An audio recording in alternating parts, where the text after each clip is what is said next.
So then as for us for this stream today, this was something I wanted to do honestly prior to the new year. Um, so we're doing it a bit late, and I was hoping to like spice it up and like make this somehow better, but I don't know how to. So, but something I wanted to do.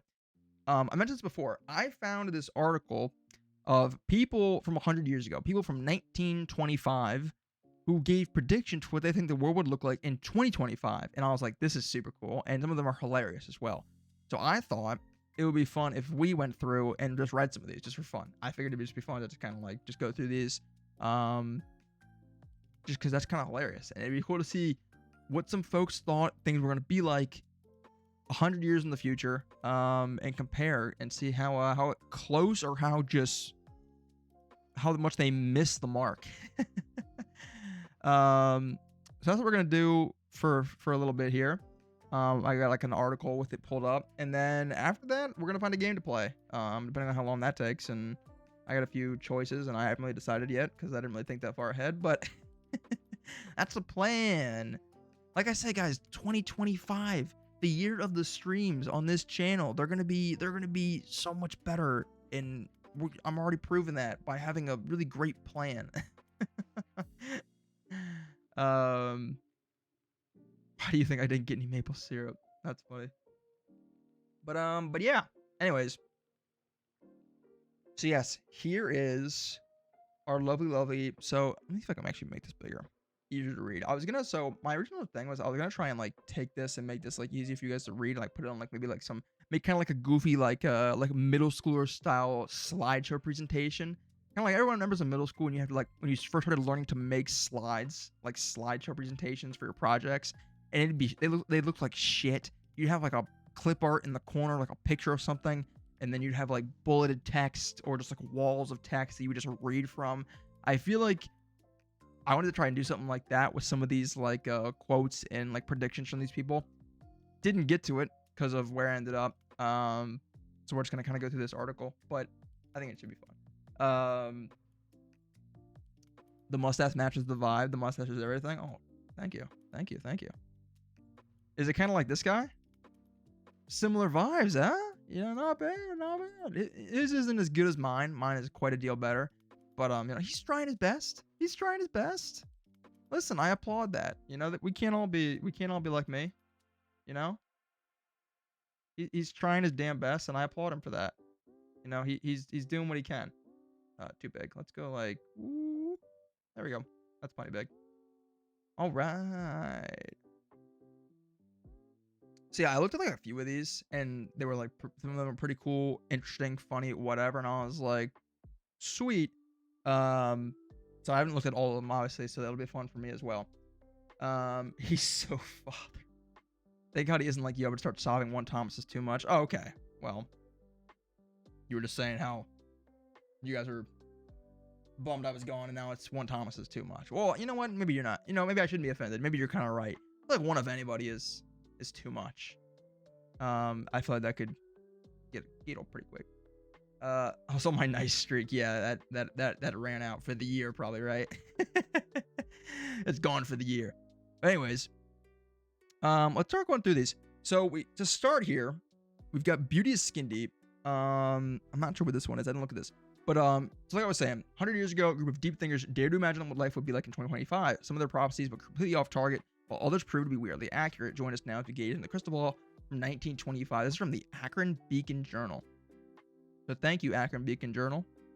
So according to this guy, actually this one's kind of boring. There was some way better ones I want to find. Here we go. Like this. This is what I want to get into. This is what made me want to do this. It felt wrong. That wasn't me.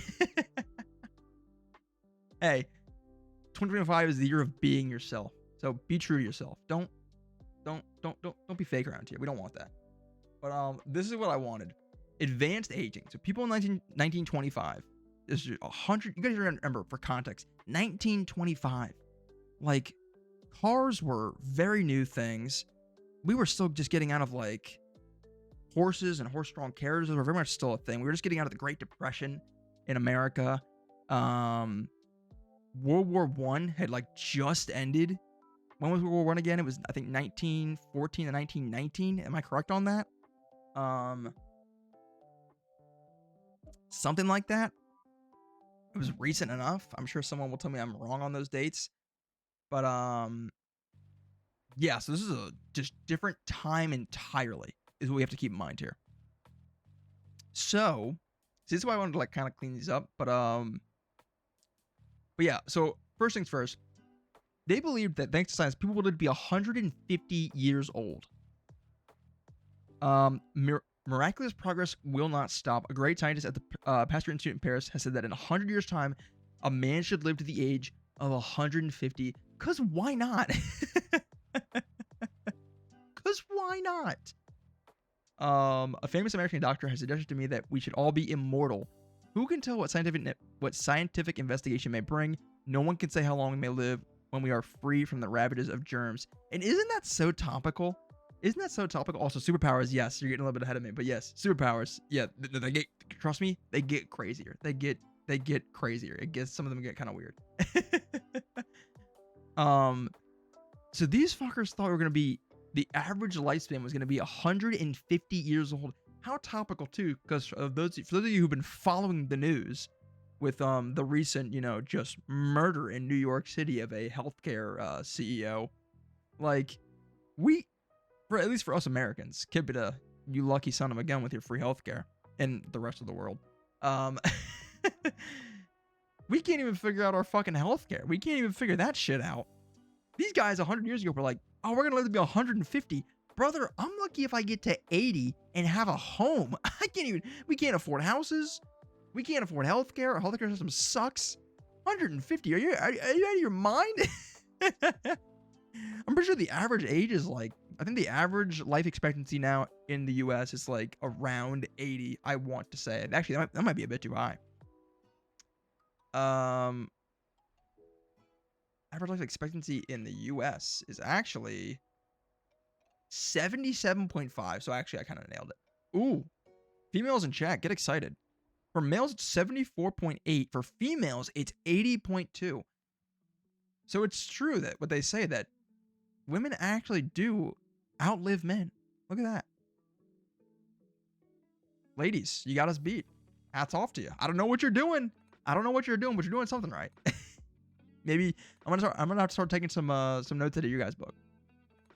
The first car, the Benz patent motor wagon, was made in 1885 by Carl Benz and is widely considered the first practical automobile. So there you go. 1885 was when the first car was invented, meaning they probably were just starting to become slightly more modern in the 1920s to 1930s. So they were still a very new thing. This is where we're at for context for some of these ideas people are having.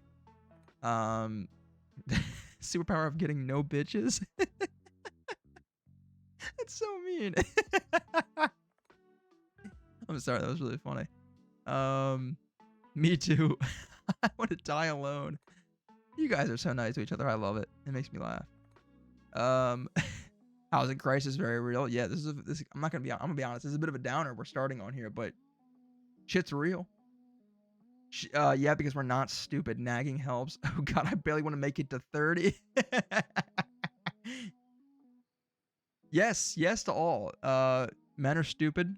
We are noobs. Let's be honest. We're pretty fucking dumb sometimes. I'm speaking for myself at least. Maybe you're better than me. I do some pretty stupid shit. I can agree with that. 150 though, really? But then getting better. Superpowers. We have an English writer who wrote The Time Machine, The War of the Worlds. This is actually a very famous book/movie. The Invisible Man, also another very famous book/movie. He foretold a new world order for 2025, speaking at a dinner gathering at the Hotel Cecil in London. Wells predicted that global power would rest with confederations of people instead of independent countries. Oh shit, this meant superpowers as countries. Ah, damn, that would have been. I was really hoping he thought actually superpowers were gonna be real. Never mind. But it's okay. I thought this meant literal superpowers. I didn't really pay attention when it said rise of the superpowers. Not near as exciting, but I guess that makes sense. In 100 years, there will not be numerous nations, but only 3 great masses of people: the United States of America, the United States of Europe, and China. So that's a wild one. That's crazy. So this guy, H.G. Wells, thought it was going to be the U.S., which, if we look at a map, if we think about this for a second, this guy thought the world was gonna be the U.S. probably taking up the entire North American and South American continents. Then we have the United Nations, the United States of Europe, which is all of Europe and Africa, I'm assuming, and then China, which I guess just takes up everything else. Russia, China, basically all of the Southern Asian countries and stuff, Southeast Asia, which is crazy. We're seeing that's just not true. We're getting there. We definitely have countries that are superpowers, but 3 countries to take over the world, not so much. Not so much. Here we got a global government. Sounds kind of boring, but it sounds very much the same. Wait, whoa, no, maybe not so boring. Hold on a second. This actually sounds kind of crazy. Isn't the Cecil Hotel the one that's super haunted? I think it is. I think you're 100% right about that. This is the Hotel Cecil, though, in London. Isn't the Cecil Hotel somewhere else? I believe it's in the US, right? Are these 2 different things? Yeah,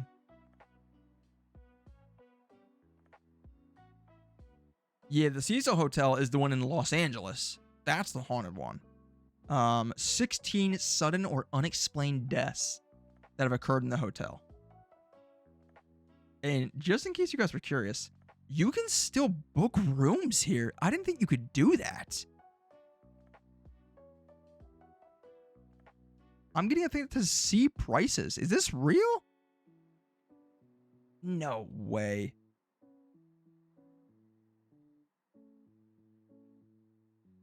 I don't believe this.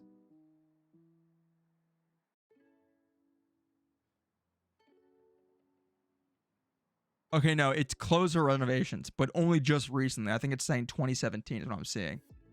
That's wild. That is insane.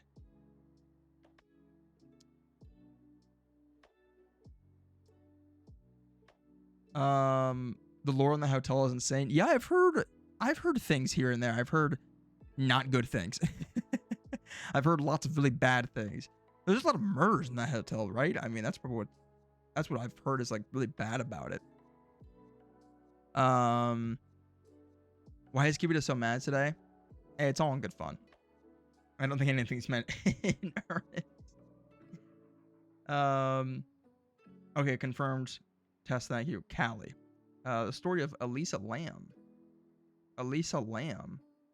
That is the fun one. She just fucking disappeared.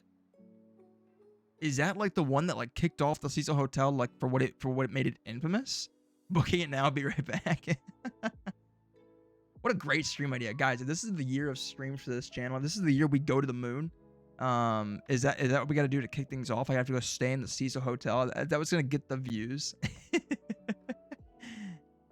Won't die. Just gonna go talk to some ghosties.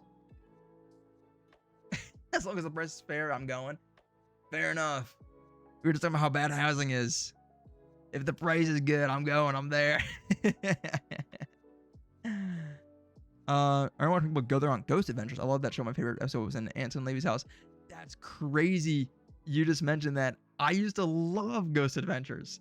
If anyone doesn't know, there's a show called Ghost Adventures on like I think it wasn't on the Travel Channel. I used to watch that so much when I was like in late elementary school, like 6th grade of middle school. And for a while, I kind of believed it, and I thought it was real because they did it for a child. They did a pretty damn good job of making it seem very, very, very real. They like brought up tons of evidence, and they kind of made it. They did a good job of making you think it was real if you were a kid. And then very quickly, I realized, okay, it's not real, obviously, but it was pretty good for just pure entertainment value. If I'm being honest, I used to love that show. Zach Bagan, I think, was the host. If I'm correct on that. Zach Bagans, American Paranormal Investigator. This fucking guy. This fucking guy. Look at this dude. If this dude doesn't have the face of a man that screams, I run a ghost hunting show. I mean, this is your guy right here. This is textbook it, is it not? Like, this is exactly the kind of guy I would think would be running a show like that. He fits it to a T. Group trip reader meetup. That would be a time. She was in the elevator, then she was never seen again, acting erratically in the elevator. I think she was found in one of the water containers on the roof. What the fuck? Are you serious? That's insane. I just love the history of the places. Yeah, that part was super cool. They did a lot of history on the places to really sell you on the illusion. They really like kind of like gave a lot of backstory to make you believe there would be ghosts. What did you guys say this girl's name was again? Oh, I'm curious about this. Elisa? Elisa? Elisa Lam. Oh, it's the first thing in the thing. Elisa Lam. Oh, okay. The real story of her death in the Cecil Hotel. Death of Elisa Lam. We're going on a tangent here. We're kind of just hanging out and having fun. All right, quick tangent. We'll come back to the 2025 predictions. The body. Oh, Kibide, she was Canadian. Kibide, this is going to be you. I'm sorry. Rest in peace. I don't mean any disrespect. The elevator footage is haunting. Watch the footage. Wait, is there actual footage you can watch? That'd be sick. Can you actually watch it? Is there actual footage? Oh my god, it's right here. Okay, we're gonna get there. We're gonna get there. Hold on. We're just gonna do this really fast. Also, no one else being bothered by the light mode. That was a bit too much. February 19th, 2013. Ooh, this was a lot more recent than I thought it was gonna be. My god. I thought you guys were gonna say this was like ages ago. I'm not liking how recent that was. I thought this was like a thing like way in the past. It doesn't show the barrel. What's the barrel? Okay, you know what? Hold on. I'm getting sidetracked. You guys are distracting me. We'll get there. So, Canadian tourist Elisa Lam, born as Lam Ho Yi, I apologize if I butchered that, recovered from a large cistern. It's a cistern, not a barrel. Okay, come on, guys, get your facts right. Atop the Stay on Main Hotel in downtown Los Angeles. So wait, is this not the Cecil Hotel? Oh, it is. It's just also called the Stay on Main Hotel. Oh, it was renamed in 2011 to the Stay on Main Hotel. 14 floors, 700 guest rooms. So it was massive. Okay. She was last seen alive on January 31st and was reported missing by her parents on February 8th. Her body was discovered by a hotel maintenance worker investigating complaints of flooding and low water pressure. Okay. Released security cam footage of her behaving erratically in the hotel elevator on the day she was last seen alive. The video went viral. An autopsy was performed on February 21st. Was inconclusive in determining the manner of Lam's death. They ruled the death an accident, with bipolar disorder being a significant contributing factor. That stinks of foul play, does it not? That reeks of foul play. Bipolar disorder was the cause of her death. I don't know why I'm doing air quotes. But that stinks to high hell. That reeks. Well, that's so weird. Guests at the Stay on Main sued the hotel over the incident, and Lam's parents filed a separate suit later that year. The latter was dismissed in 2015. Oh, they dismissed it? They didn't even get money for that? Okay. It's referenced in pop culture and several creative works. Okay. This is her background, it seems like. She was a blogger. She had a ether fields on Blogspot. There's pictures of models in fashionable clothing, accounts of her life. Oh, so she had a dark past is what I'm hearing here? Hold on, this is crazy. Okay, this is a great tangent. This is super interesting. I did not know about this. I'm obviously very familiar with the Cecil Hotel, but not this other stuff. We don't know how she got into the water tank. That's the weird bit. She got off the elevator, then ended up in the water tank. She had a history of being bipolar with moderate decomposing. What does that mean? Like, explain. I can't imagine drinking that water because it was weeks. Like people were staying in the hotel. Oh my god, it was like the water vat for the hotel. Oh no, that's terrible. Now I understand why they filed a lawsuit. Okay.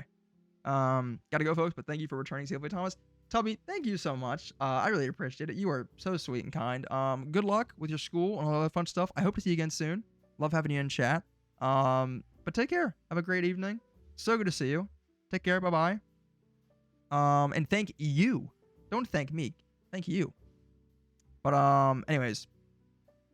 I do want to keep reading this real quick. I want to get to this video you guys keep talking about. It's 2 minutes long. I'm kind of like getting excited. She was decomposing inside the barrel. Oh, okay, that's what you meant. She was also stripped when they found her. No bruises or blemishes on the body. Was ruled an accident or a mental problem. Looking at the autopsy report. Interesting. Okay. Very interesting. I need like an old like fedora and like a long like a cigarette or like a long cigar to kind of like really sell the investigative look. Okay. But I want to read this here. On her blog, the next 2 years, she posted pictures of models and fashionable clothing and accounts of her life, particularly her struggle with mental illness. In a January 2012 blog post, Lam lamented that a relapse at the start of the current school term had forced her to drop several classes. Been there, sister. Fucking been there, sister. That shit was terrible. College sucks. I've been there. But she was feeling utterly directionless and lost. She titled her post, "You're always haunted by the idea you're wasting your life." After a quotation from novelist Chuck, I don't know how to say that, Palahniuk. She used that quote as an epigraph for her blog. Lam worried that her transcript would look suspicious with so many withdrawals, and that it would result in her being unable to continue her studies and attend graduate school. They really linked graduate school. Okay. After 2 years after she started blogging, she announced. Is this interesting, by the way? I'm gonna continue because this is interesting to me. A little over 2 years after Lam started blogging, she announced she would be abandoning her blog for another she had started on Tumblr, Nouvelle Nouveau. Its content mostly consisted of fashion photos, quotes, and a few posts in Lam's own words. Okay, same quote was used. She'd been diagnosed with bipolar disorder and depression. She was on medication. Ooh, some very fun stuff sounding there. That's a lot of big, very fancy word. That's crazy. Kept her mental illness private. Lam had no history of suicidal intentions or ideations, or attempts. Okay. She was hospitalized at least once for one of these episodes of not taking her medication. She visited the zoo in San Diego and went to California. On January 26th, she arrived in Los Angeles. After 2 days, she checked into the Cecil Hotel near downtown Skid Row. She was initially assigned to a shared room on the 5th floor. However, her roommates complained about what the hotel lawyers would later describe as certain odd behavior, and Lam was moved to a room of her own after 2 days. According to Amy Price, the manager of the Cecil Hotel, and Salem, Maine at the time of Lam's disappearance, Lam was leaving notes for her roommates that said, "Go home and go away," and would lock the door to the room and require a password for entry. This is crazy. This feels like some movie shit. A few days before her disappearance, Lam attended a live taping of Conan in Burbank, but was escorted off the premises by security due to disruptive behavior. I love Conan. At least she saw a good show. I mean, that's so fucked to say, but hey, Conan's pretty good. As far as late night hosts go, Conan's pretty fire. Get a pipe. You sound like one of those detectives. I think I fit the bill nicely. It'd be a great costume. How old are you? Toxicology came back negative, but they might have broken down in her body as she drowned. Interesting. Look up the autopsy and toxicology reports. Okay, maybe we'll do that next. Continue. I love true crime. That's great, because I also love true crime. True crime, I think, is super interesting. It's weird how fascinated some people are by it, and I'm one of those people, because it's just interesting to hear about how these things transpire. The girls love true crime. Call me one of the girls, because true crime is, I don't know what it is, but it's fun. Me and my ex-girlfriend, we used to love watching, like, Netflix true crime documentaries, like John Wayne Gacy and, like, Ted Bundy. I don't know why. It was just super fun. It was just wild to hear about this shit. My favorite is Ed Gein. Look at the Ed Gein tapes. Trust. He's my favorite serial killer of all time. Okay, is that okay to say you have a favorite serial killer? I know what you mean, but like... There's another crazy story that happened in Massachusetts where the body still isn't identified and it's been like 30 years. It's called The Lady of the Dunes. That story eats me up. See, that's what's annoying. It's like, they have such good names. Like, they have such good names. Like, they always say, like, oh, people shouldn't be so interested in true crime. It's morbid and it's weird. But then why do you make them sound so good? Like, you know what I mean? You know what I'm saying? Jack the Ripper is so interesting. Yes, Jack the Ripper is super. That's a good one. That's a very good one. The Muffin Man is another interesting one. Um, is that serious? Is that real? The Muffin Man is like an actual serial killer for real? Look up who Ed Gein is. I will do that next. I promise. Yeah, we're gonna do that next. Promise. We do still have our 2025 predictions. That might not be as good as true crime, but we'll circle back to true crime. I promise. That could be fun to look up a true crime story once in a while and just kind of go through and just learn about it. I'd be so down for that. Have like a true crime night. Getting sidetracked. Anyways, we're almost to the video, and that's what I'm really here for. Disappearance. So Lam contacted her parents in British Columbia daily while traveling up until the day she disappeared. The day she was scheduled to check out the Cecil Hotel and leave for Santa Cruz, her parents did not hear from her, and the LA Police Department. And her family called the LA Police Department. Her family flew to Los Angeles to help with the search. Hotel staff who saw Lam that day said she was alone. Outside the hotel, Katie Orphan, manager of the last bookstore, was the only person who recalled seeing her that day. She was very outgoing, very lively, very friendly, while getting gifts to take home to her family. She's talking about what book she was getting and whether or not what she was getting would be too heavy for her to carry around as she traveled. Police searched the hotel to the extent that they legally could. They searched Lam's room and had dogs go through the building, including the rooftop, but the dogs were unsuccessful in detecting her scent. But we didn't search every room, Sergeant Rudy Lopez said later. We can only do that if we had probable cause to believe a crime had been committed. On February 6, a week after Lam had last been seen, the LAPD decided more help was needed. Flyers with her image were posted in the neighborhood and online. It brought the case to the public's attention through the media. Here we go. Here's the there's a whole subsection for it, which is wild. Elevator video. Ed Gein is cooler though. Maybe we shouldn't call them cooler. You could say more interesting. That's funny. I know what you mean. There is a cool factor sometimes, as sick as that sounds, but we'll get to that next. We should not name people the night to talk about. Instead, the tiny dick slasher. It might have less serial killers. Very true. That's what I'm saying. You give them good ass names like the Zodiac. You're gonna want to read about them or watch them because it sounds fucking cool. The children arm of the Muffin Man was to teach children to not follow muffins in alleyways because the Muffin Man would lure children and murder them. It is a real serial killer. H.H. Holmes is interesting as well. He had a giant castle. I genuinely did not know that Muffin Man thing. You just told me something brand new news. That's actually so interesting. I did not know the Muffin Man was a real serial killer. I completely thought that was like a random, like, made up nursery rhyme. That's wild. Okay. Anyways, elevator video. On February 13th, after another week with no sign of Lam, the LAPD released a video of the last known sighting of her taken in one of the Cecil's elevators by a video surveillance camera on January 31st. In approximately 2.5 minutes of footage, Lam alone makes unusual moves and gestures. She appears to press every button on the elevator panel, peers into the hallway, then leaves the elevator at one point while its doors remain open. When the doors fail to close after she returns, she leaves. The doors close later. Okay, let's watch the video. We gotta turn the jazz off. We gotta set the vibe here. Is there sound? No sound. We're going into this soundless. Okay, here she is. She enters the elevator, bends down. She's looking for her floor. Very normal so far, right? This is not weird. Okay. Kind of just standing there, just hanging out, just waiting. She's kind of like, well, that's a little bizarre, but that's not that weird. She's just being goofy, silly, just kind of like just doing her thing. Now she's backed up in the corner. The doors still aren't closing. She's okay. I'm gonna be honest. This seems very normal to me. I feel like this would be me. Is like, why aren't the fucking doors closing? Granted, I don't know if they'll close when you're standing in the way. Okay, this is a little strange. Out, then in, then out, then in. Okay, she leaves.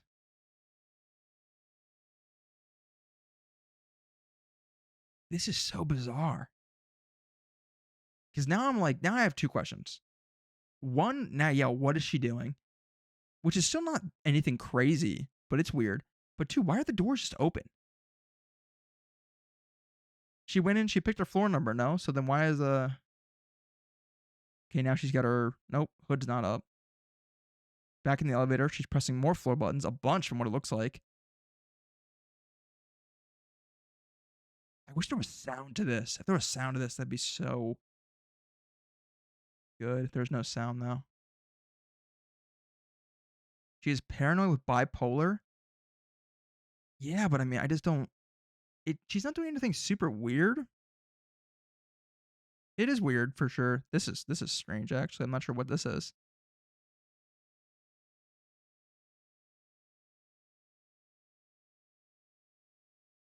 She's doing a little dance or something outside the elevator. Okay. And then she just leaves? What the fuck? That was kind of weird. That was kind of bizarre actually. I'm not going to lie. That was weird. Okay. I mean, she didn't really do much, but that was really kind of bizarre. She kind of she didn't really do anything. She kind of just like, I was just hanging out. I don't really know. That was weird. I'm gonna read this and see what they have to say. But that was definitely odd. There are some that really keep me up at night. Oh yeah, for sure. Some of them are crazy. She is paranoid with bipolar, which is dangerous. You can see it in her movements. Bipolar is causing it, but she is also very paranoid by it, which is causing problems in her thinking. She's scared and confused. Grandma went to hide in the water cooler and then got trapped and drowned. To me, it doesn't really look like she's having a bipolar episode. It reminds me more of intoxicated behavior. I kind of agree. I agree with both of you. I can see, News, you're making total sense that if she was bipolar and was having paranoia, that would explain everything she just did, especially this part. This part right here would totally explain the paranoia, which I feel like she got in.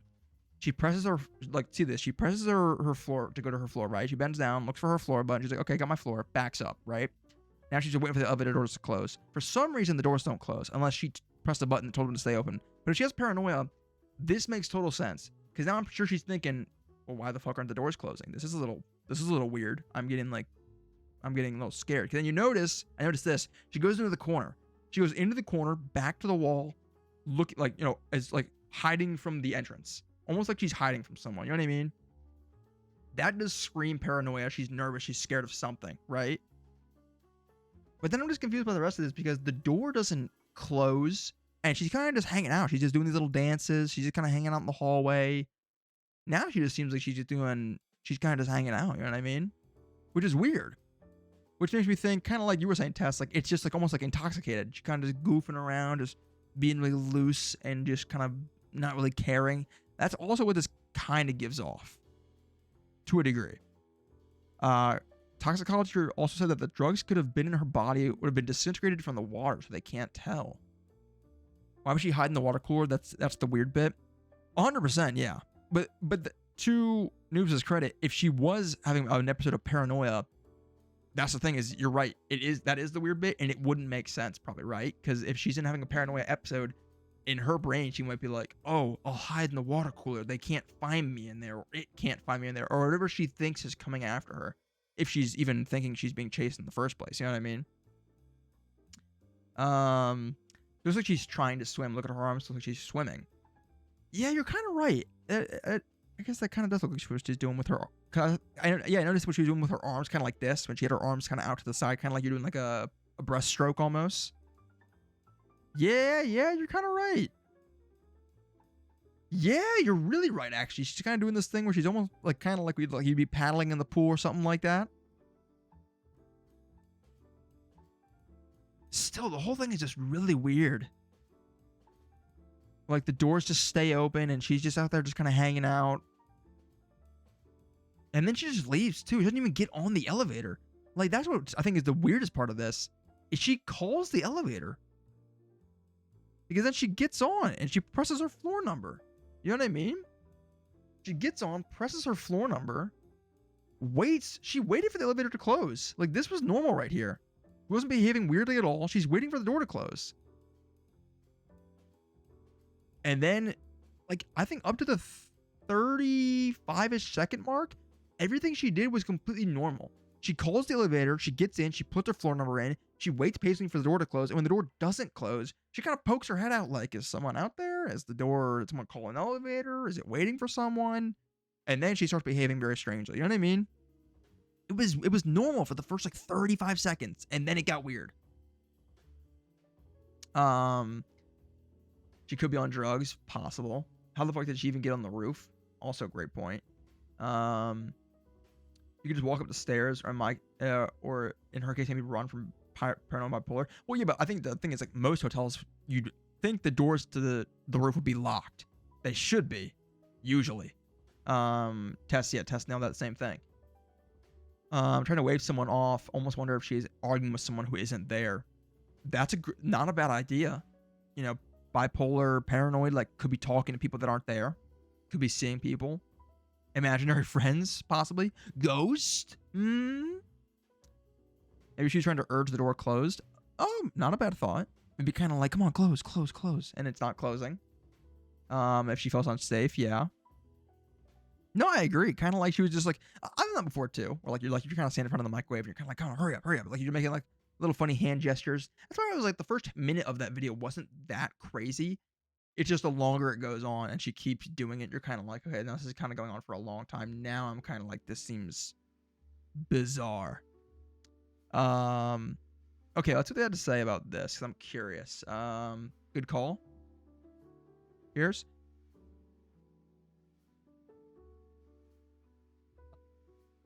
I'll tell you what, noobs, you'd be so proud of me. I've been drinking so much water recently. I've been killing it on my hydration ever since I got back from the hospital. My doctors have been hounding me about that, and I've been on it. Okay. In approximately 2.5 minutes of footage, Lam alone makes unusual moves and gestures. She appears to press every button on the elevator panel, peers into the hallway, then leaves the elevator at one point while its doors remain open. When the doors fail to close after she returns, she leaves. The doors close later. The video drew worldwide interest in the case due to Lam's strange behavior and has been extensively analyzed and discussed. It was reposted widely, including to the Chinese video site sharing site Youku, where it accumulated 3 million views and 40,000 comments in its first 10 days.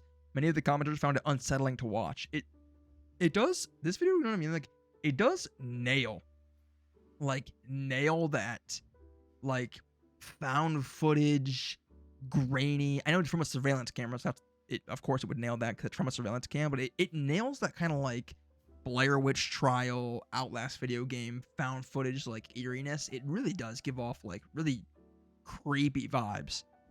Between 1589 and 1598, Frederick Thomas, shout out Thomas, Linwood, also known as the infamous Muffin Man, was reportedly living on Drury Lane.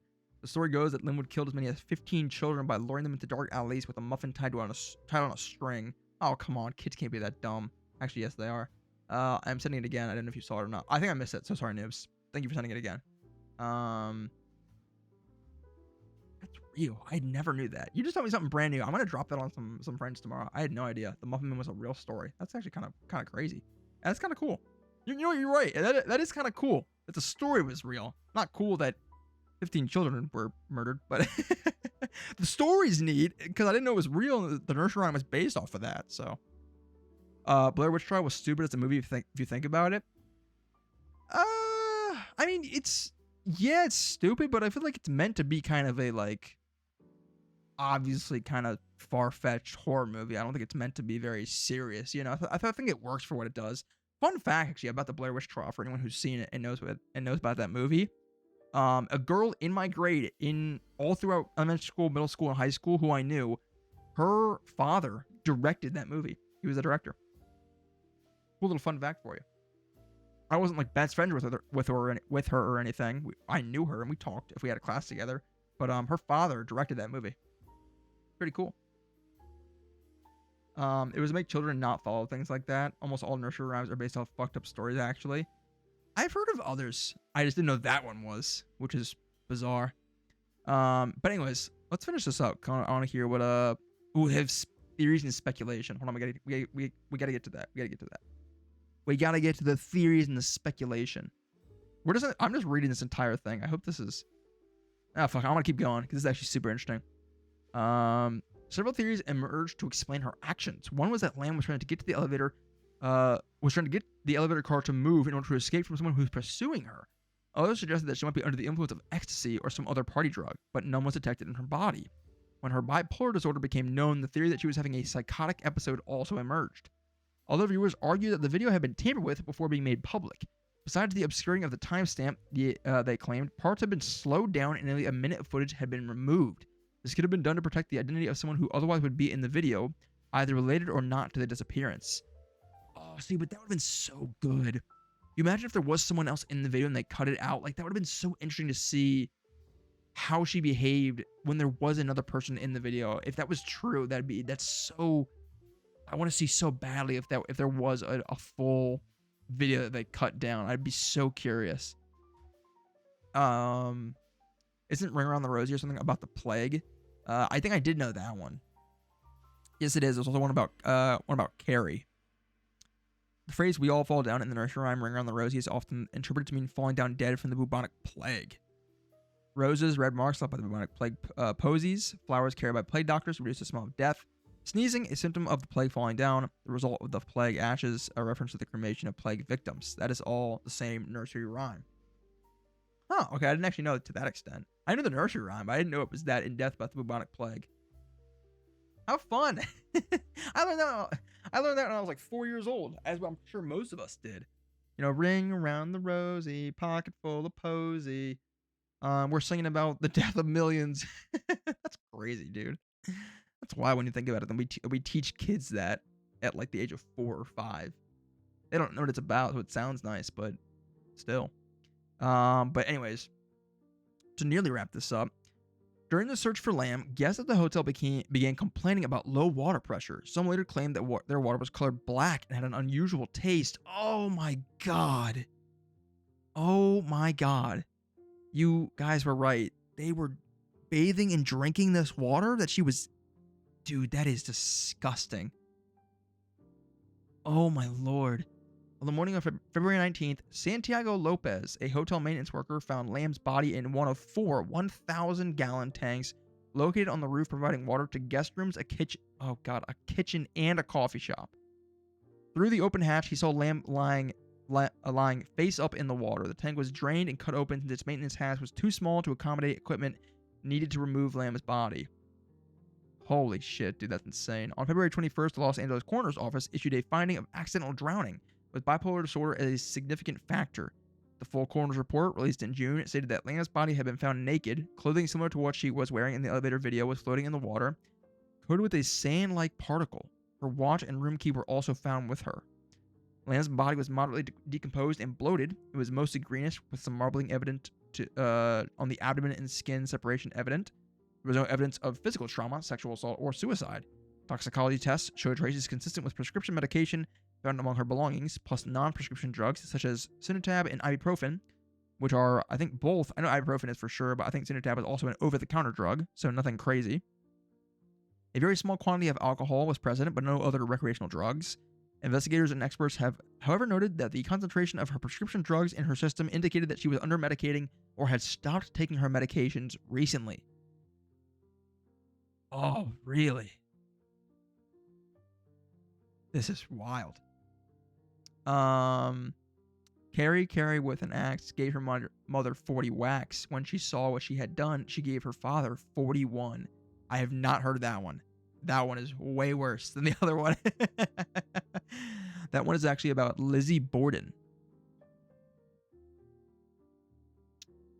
2 of my friends just recovered from the bubonic plague. They're in the UK.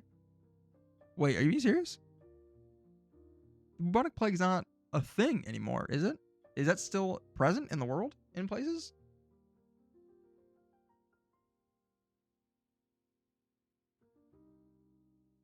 Yes, there are cases of bubonic plague in the United States and around the world. Really? Huh. I did not know that. That is nuts. Did not think that was still a thing. Vikings are getting cooked by the Rams. Vikings through Rams 24. Really? Thank you for the score update, by the way, News. Appreciate you. I always give up my Monday Night Football for you guys, because I want to be here.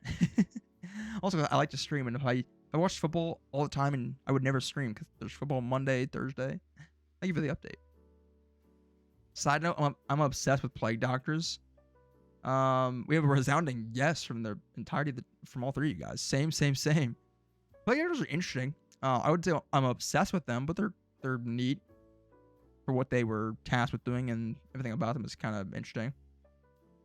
I just did this one in 2020 for Halloween. That's pretty cool. Bubonic plague still exists. It hasn't gone. Yeah, that is fucking wild. Never leaving the house again. With medicine and vaccines, it's kind of harmless. Okay, that's good. You stream like one Monday a month. Be quiet, you. You stop right now. Don't. You're not supposed to say that. The idea is I'm supposed to stream every Monday. I try, okay? Sometimes I won't lie to you. I don't. Hey, last Monday I had an excuse, okay? Okay? That's not my fault. Actually, I guess it's my body's fault. It's kind of my fault. But still.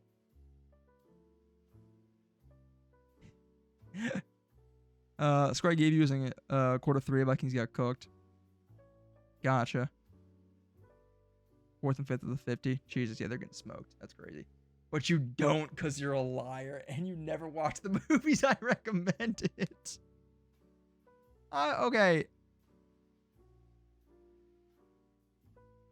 You got me on all fronts. I don't know what to say. I've been pinned up on a wall here. I don't know what to say. You got me. You got me nailed. But that's why, starting from today's stream on a new Monday, that's why I said 2025 is going to be the year of Thomas streams. Like, this is going to be the year where, like, consistent streams, fun streams, new games, new ideas that aren't just video games. It's going to be all kinds of stuff. So, like, that's test. Keep it up, everybody. That's all stuff. That's all 2024, Thomas. That's all in the past. That's all behind us, okay? Forget about that. That's old Thomas. He did terrible things. We forget about him. This is 2025, Thomas. New guy. Totally different thing. And I will attempt to watch the Fantastic Beasts movies. I do want to watch them. I just haven't gotten to it yet. I must go sleep. I am very tired. Not Tess. Kibita. Please go sleep. Please go get some sleep. It was so awesome having you in chat. Great chatting with you. Take care. Have a great night. I was so glad you got to hang out with us for a bit. I was surprised you didn't take off sooner. So I'm glad you get to hang out and we get to talk about a very morbid but interesting subject. So great to see you. Hopefully we'll catch you again soon. I will be live Wednesday. This is 2025, the year of the stream. I'm getting this right. I promise. I should not promise. I shouldn't do that. I don't promise, but you can heavily count on it. And if I fuck it up, that's gonna be, I don't know. There needs to be some kind of punishment. I want to think of something. I want to have some kind of punishment or some kind of like something where if I miss a stream, like there's something, I do something. You know what I mean? Like there's some incentive for me to be like, yo, don't miss a stream. You know what I mean? I'll think of something. Someone Clippy Murray. Oh, that's funny. 2025, everyone will question where's Tess instead of where's Thomas. I'll never forget this. Oh, that's funny. I love these topics. Well, good. I actually love talking about this. This is super interesting. I've been planning, like, I've been trying to come up with, like, genuinely, I've been trying to come up with, like, some stream ideas as the new year starts. I do want to try and, like, start, like, trying to do more, like, interesting stuff aside from just playing video games, because everyone can do that. So this could be something we could try and do. Maybe it's, like, some, getting into some stories about true crime and other random stuff, and just, like, learning and talking about cool stuff. I don't know. This is fun. The nod is silent.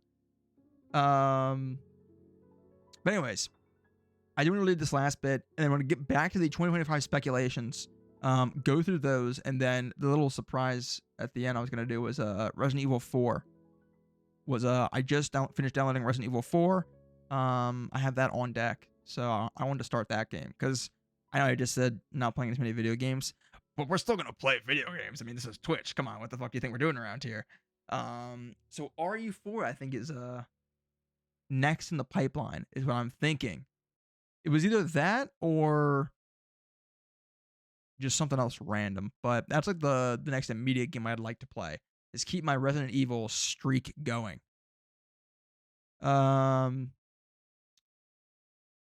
a second, Resident Evil 4, maybe you can be forgiven. Thank you.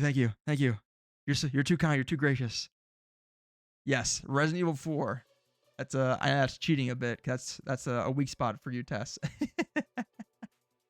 I may or may not have used that to my advantage, but no, I do really want to play RE4. I've been super looking forward to it. There's also RE3, but RE4 is just the first thing I thought of. I want to do RE4, and then we can bounce back to RE3. Also, I've heard RE4 is better anyways, so I want to do RE4 first. I love that song, but too fast. Too fast. You know the way to my heart. Little cheat code. But anyways, I want to hear this little bit of theories. I'm curious about this. So anyways, the investigation determined how Lam died. This is so funny reading this with like this kind of music on. There's something else. Let me see. Bum, bum, bum, bum. I don't know why. I like music to kind of fit what we're doing sometimes. And this just does not it. This is just not it. Just to let's go back to this. We already listened to this, but just put this back on. All right. We can't hear the music. Oh wait, seriously? You guys not able to hear the music this entire time? That's hilarious if that's true. In which case, I hope my beautiful luscious voice has been good enough. No, wait, really? Is it just too quiet? Like over there for me just fine. I mean, it's fine either way. I don't need music. I just like it. I'd be looking for a bit, trying to find a gravestone. We'll chat when I can. Sounds good. Yeah, no worries. I don't know what that means, but I'm just gonna give you a thumbs up, noobs, and good luck. Anyways, while you're doing that, I want to finish this, which is, oh, you mean a literal gravestone?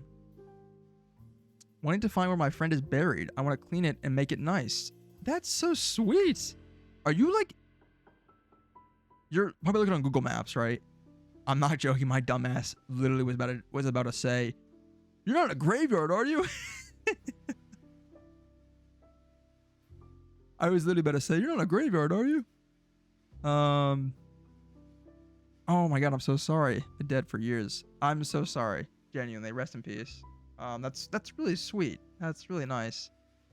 Fine, I was like 7 when it happened. That's really sweet. That's super nice. Well, you do that, noobs. I hope you find it. That's beautiful. That's super nice. Claps to you. Claps all around. That's really cool. Oh yeah, I love that. Anyways, not anyways. I didn't know how to segue out of that appropriately. But anyway, I do want to get into this theory real quick and finish this up, because I'm actually very curious to hear what some theories are. I actually loved your guys' theories. I want to hear some more. The investigation determined how Lam died, but did not initially offer an explanation as to how she got into the tank in the first place. Doors and stairs that access the hotel's roof are locked. Noobs, see? With only staff having the passcodes and keys. Any attempt to force them would supposedly have triggered an alarm. The hotel's fire escape could have allowed her to bypass those security measures. Her scent trail was lost near a window that connected to it. A video posted to the internet after Lam's death showed that the hotel's roof was easily accessible via the fire escape, and that 2 of the lids of the water tanks were open. Okay. That sounds like it could have been her entry then. Apart from the question of how she got to the roof, others asked if she could have gotten into the tank by herself. All 4 tanks were 4 by 8 foot, cylinders propped up on concrete blocks. There was no fixed access to them, and hotel workers had to use a ladder to look at the water. They were protected by heavy lids that would be difficult to replace from within. The hotel employee who found the body said that the lid was open at the time. Removing the issue of how she could have closed the lid from inside. Removing the issue of how she could have closed the lid from the inside. Police dogs that searched through the hotel for Lam, even on the roof, shortly after her disappearance was noted, did not find any trace of her. Proponents of the theory that the elevator video shows she was under the influence of illicit drugs are not dissuaded by their absence from the toxicology screen, suggesting that they might have broken down during the period of time her body decomposed in the tank, or that she might have taken rare cocktails of such drugs that a normal screen would not detect. That sounds like kind of copium, honestly, but okay. The very low level of her prescription drugs in her system and the number of pills left in her prescription bottle suggested she was under-medicating or had recently stopped taking her medication for bipolar disorder, which might have led to a psychotic episode. The autopsy report and its conclusions were also questioned based on the incomplete information. For instance, it does not say what the results of the rape kit and fingernail kit were, or even if they were processed. It also records subcutaneous pooling of blood in Lam's anal area. Okay, which some observers suggested was a sign of sexual abuse. One pathologist noted it could have also resulted from bloating in the course of the body decomposition. Okay, that's kind of gross. I don't want to keep reading that. Which terms of service are going to get me taken off the platform? Coroner's pathologists were ambivalent about their conclusion that Lam's death was accidental. After her death, her Tumblr blog was updated, presumably through Tumblr's queue option that allows posts to automatically publish themselves when the user is away. Her phone was not found either with her body or in her hotel room. Whether the continued updates to her blog were facilitated by the theft of her phone, the work of a hacker, or through the queue is not known. Nor is it known whether the updates are related to her death. Wow, that is crazy.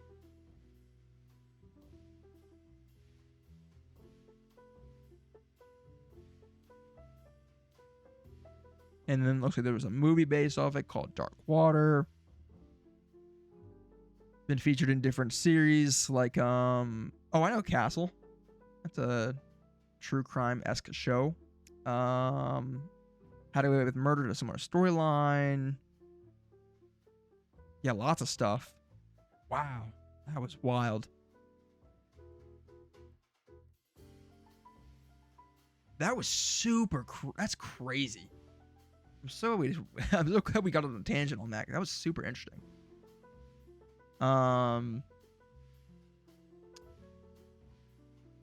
Maybe it was both, TBH. It's so hard to say because honestly something could have happened to her, but being submerged that long, all evidence disappears.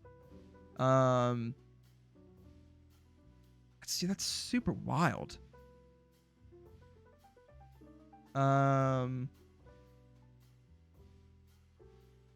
She could have been cremated. It would be easier if I remember her last name. I have to ask a friend tomorrow for her last name. Oh, you can't find the gravestone? I'm sorry. Well, hopefully you can find out some information about it, noobs. I'm wishing you the best of luck. That's super cool that you were trying to do that. I think that's really awesome. Genuinely. So I hope you can find some more information. But wow. This was wild. That's so sad too, really, the whole thing. So what's cool about this, no mention of paranormal theories or activity, since you guys seem to know a lot more about this than I do. Is there a lot of theories online about people thinking this was a paranormal thing? Or does everyone seem to agree that this was just her?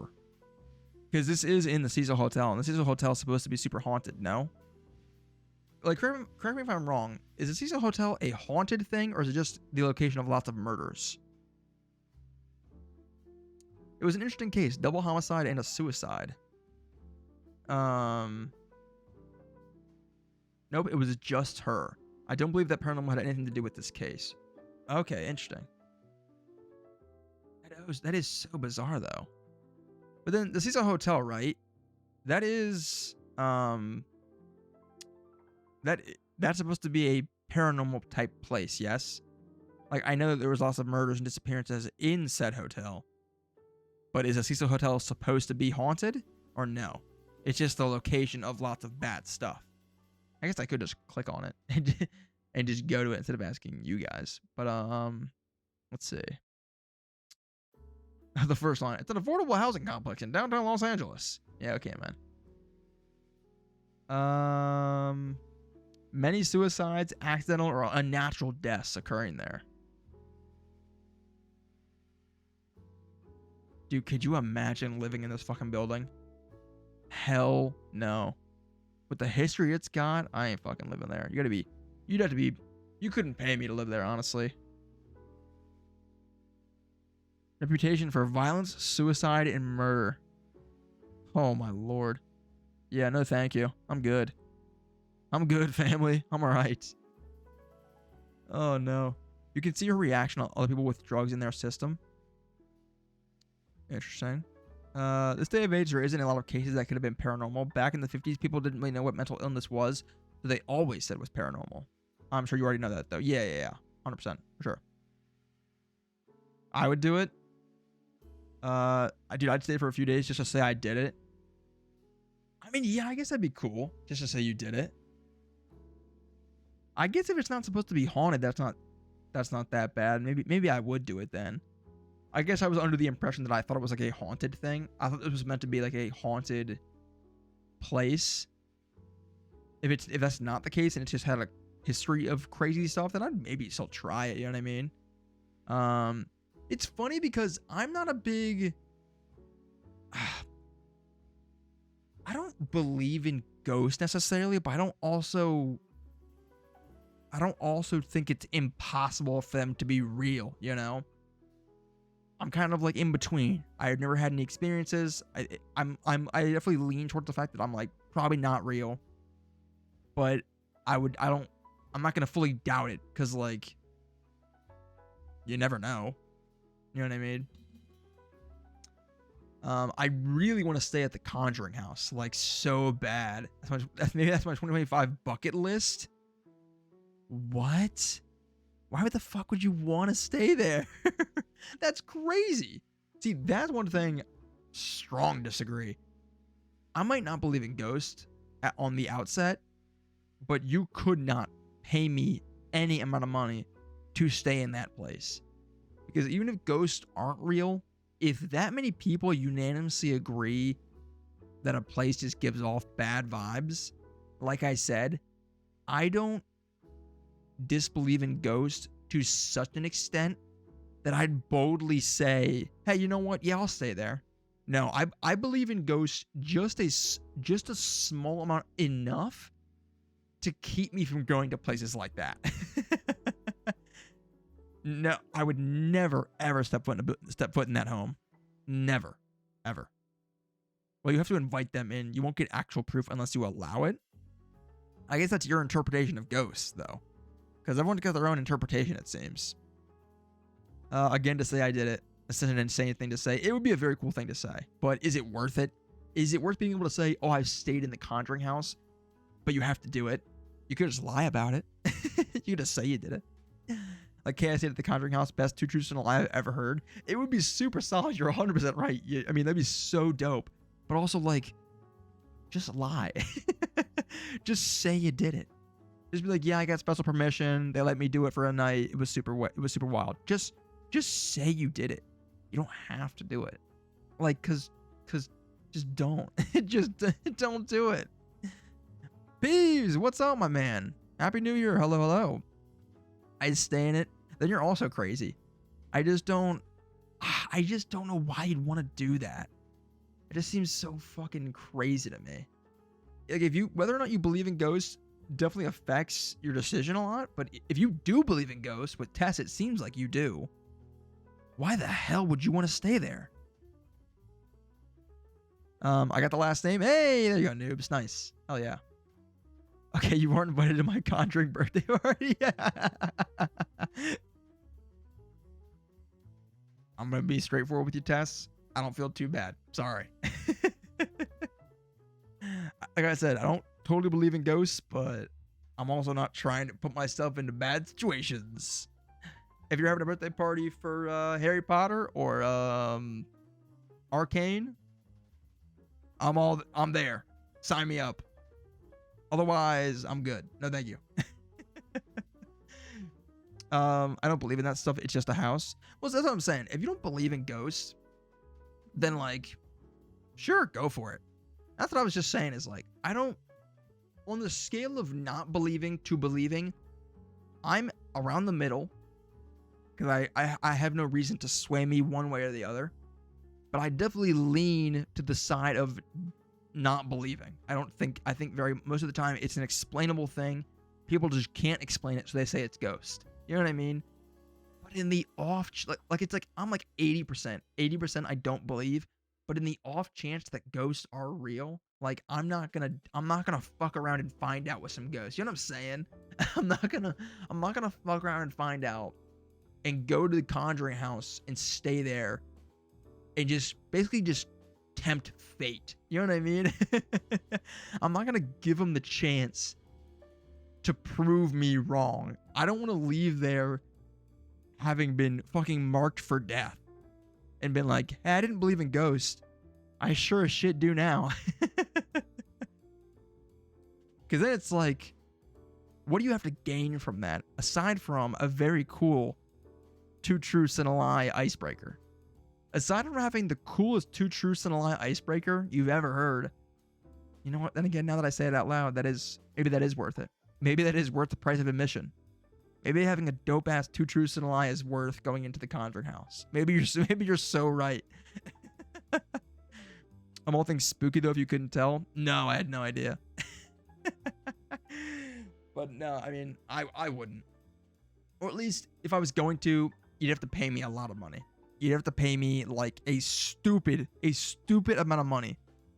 Like, I mean like $1 million. I mean something seriously crazy.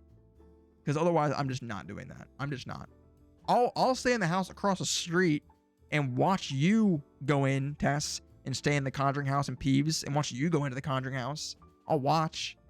And you can like call me and be like, hey, shit's getting fucking crazy over here. And I'll walk you through it. And I'll call the police. I'm not stepping 1 foot in that front door. I'm just not. Just because I don't want to do that.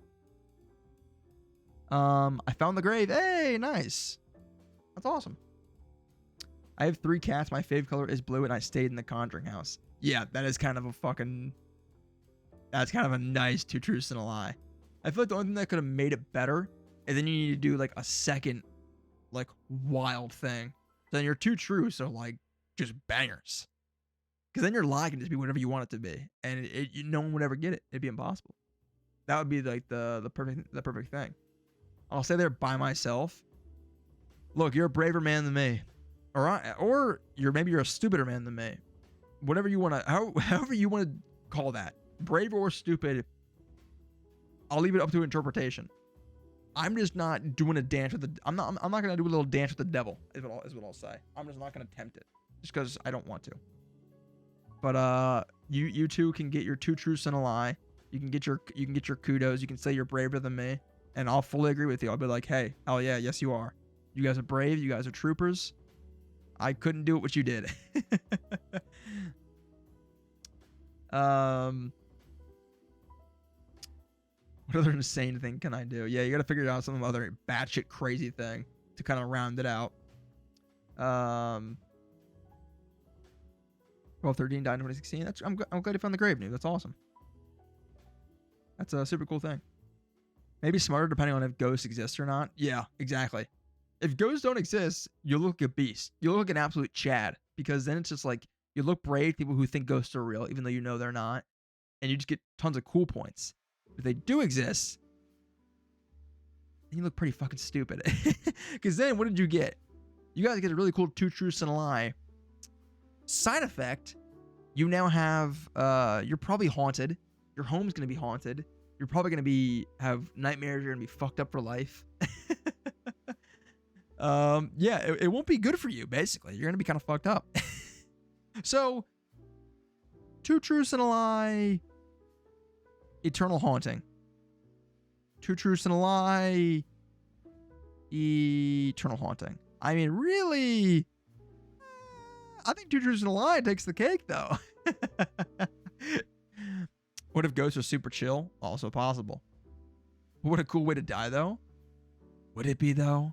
Would it be a cool way to die is if, in your sleep, you're being tormented by demons and horrific specters, and they torture you and torment you for days on end. We've seen the Conjuring movies. We've seen Paranormal Activity.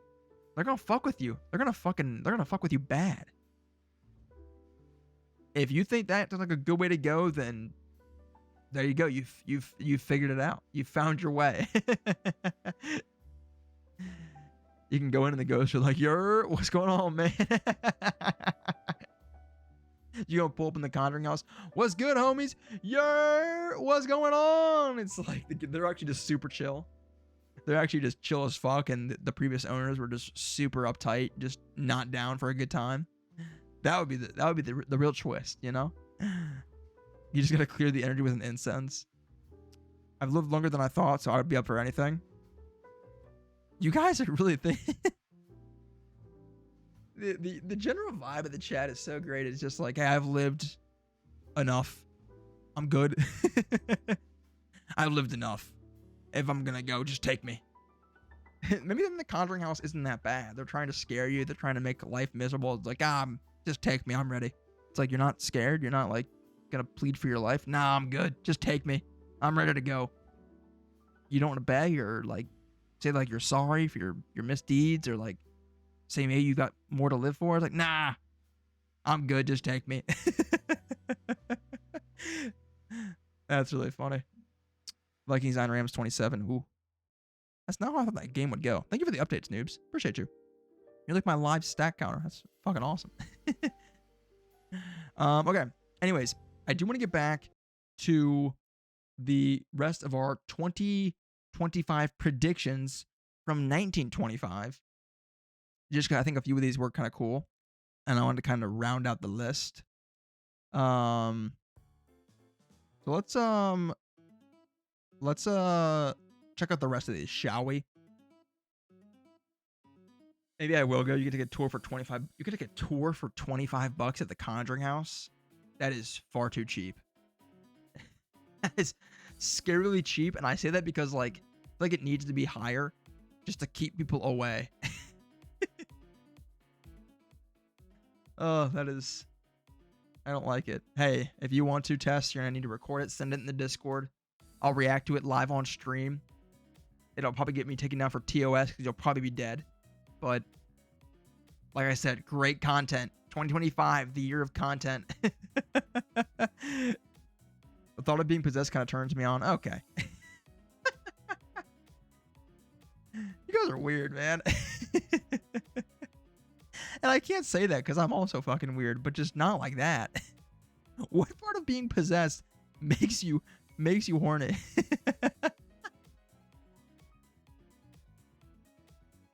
Are you king shaming? No, I would never. I'm so sorry. You're so right, noobs. I'm not. I'm so sorry. I deeply apologize. You're so right. That's so out of line for me. If it's your fetish to go to the Conjuring house and get possessed and that does it for you, you know what? Who am I to judge? Guys, be curious, not judgmental, okay? Be curious, not judgmental. I'm so sorry. You're so right, noobs. Gotta call me on that. Fucked up, man. Fucked up. Like he doesn't fall in love with her redhead he sees. One time! It was one time! It was one time. The herbology professor, she was bad as hell. It's not my fault. You're telling me. I know any one of you fuckers in this goddamn chat saw Professor fucking forget her name.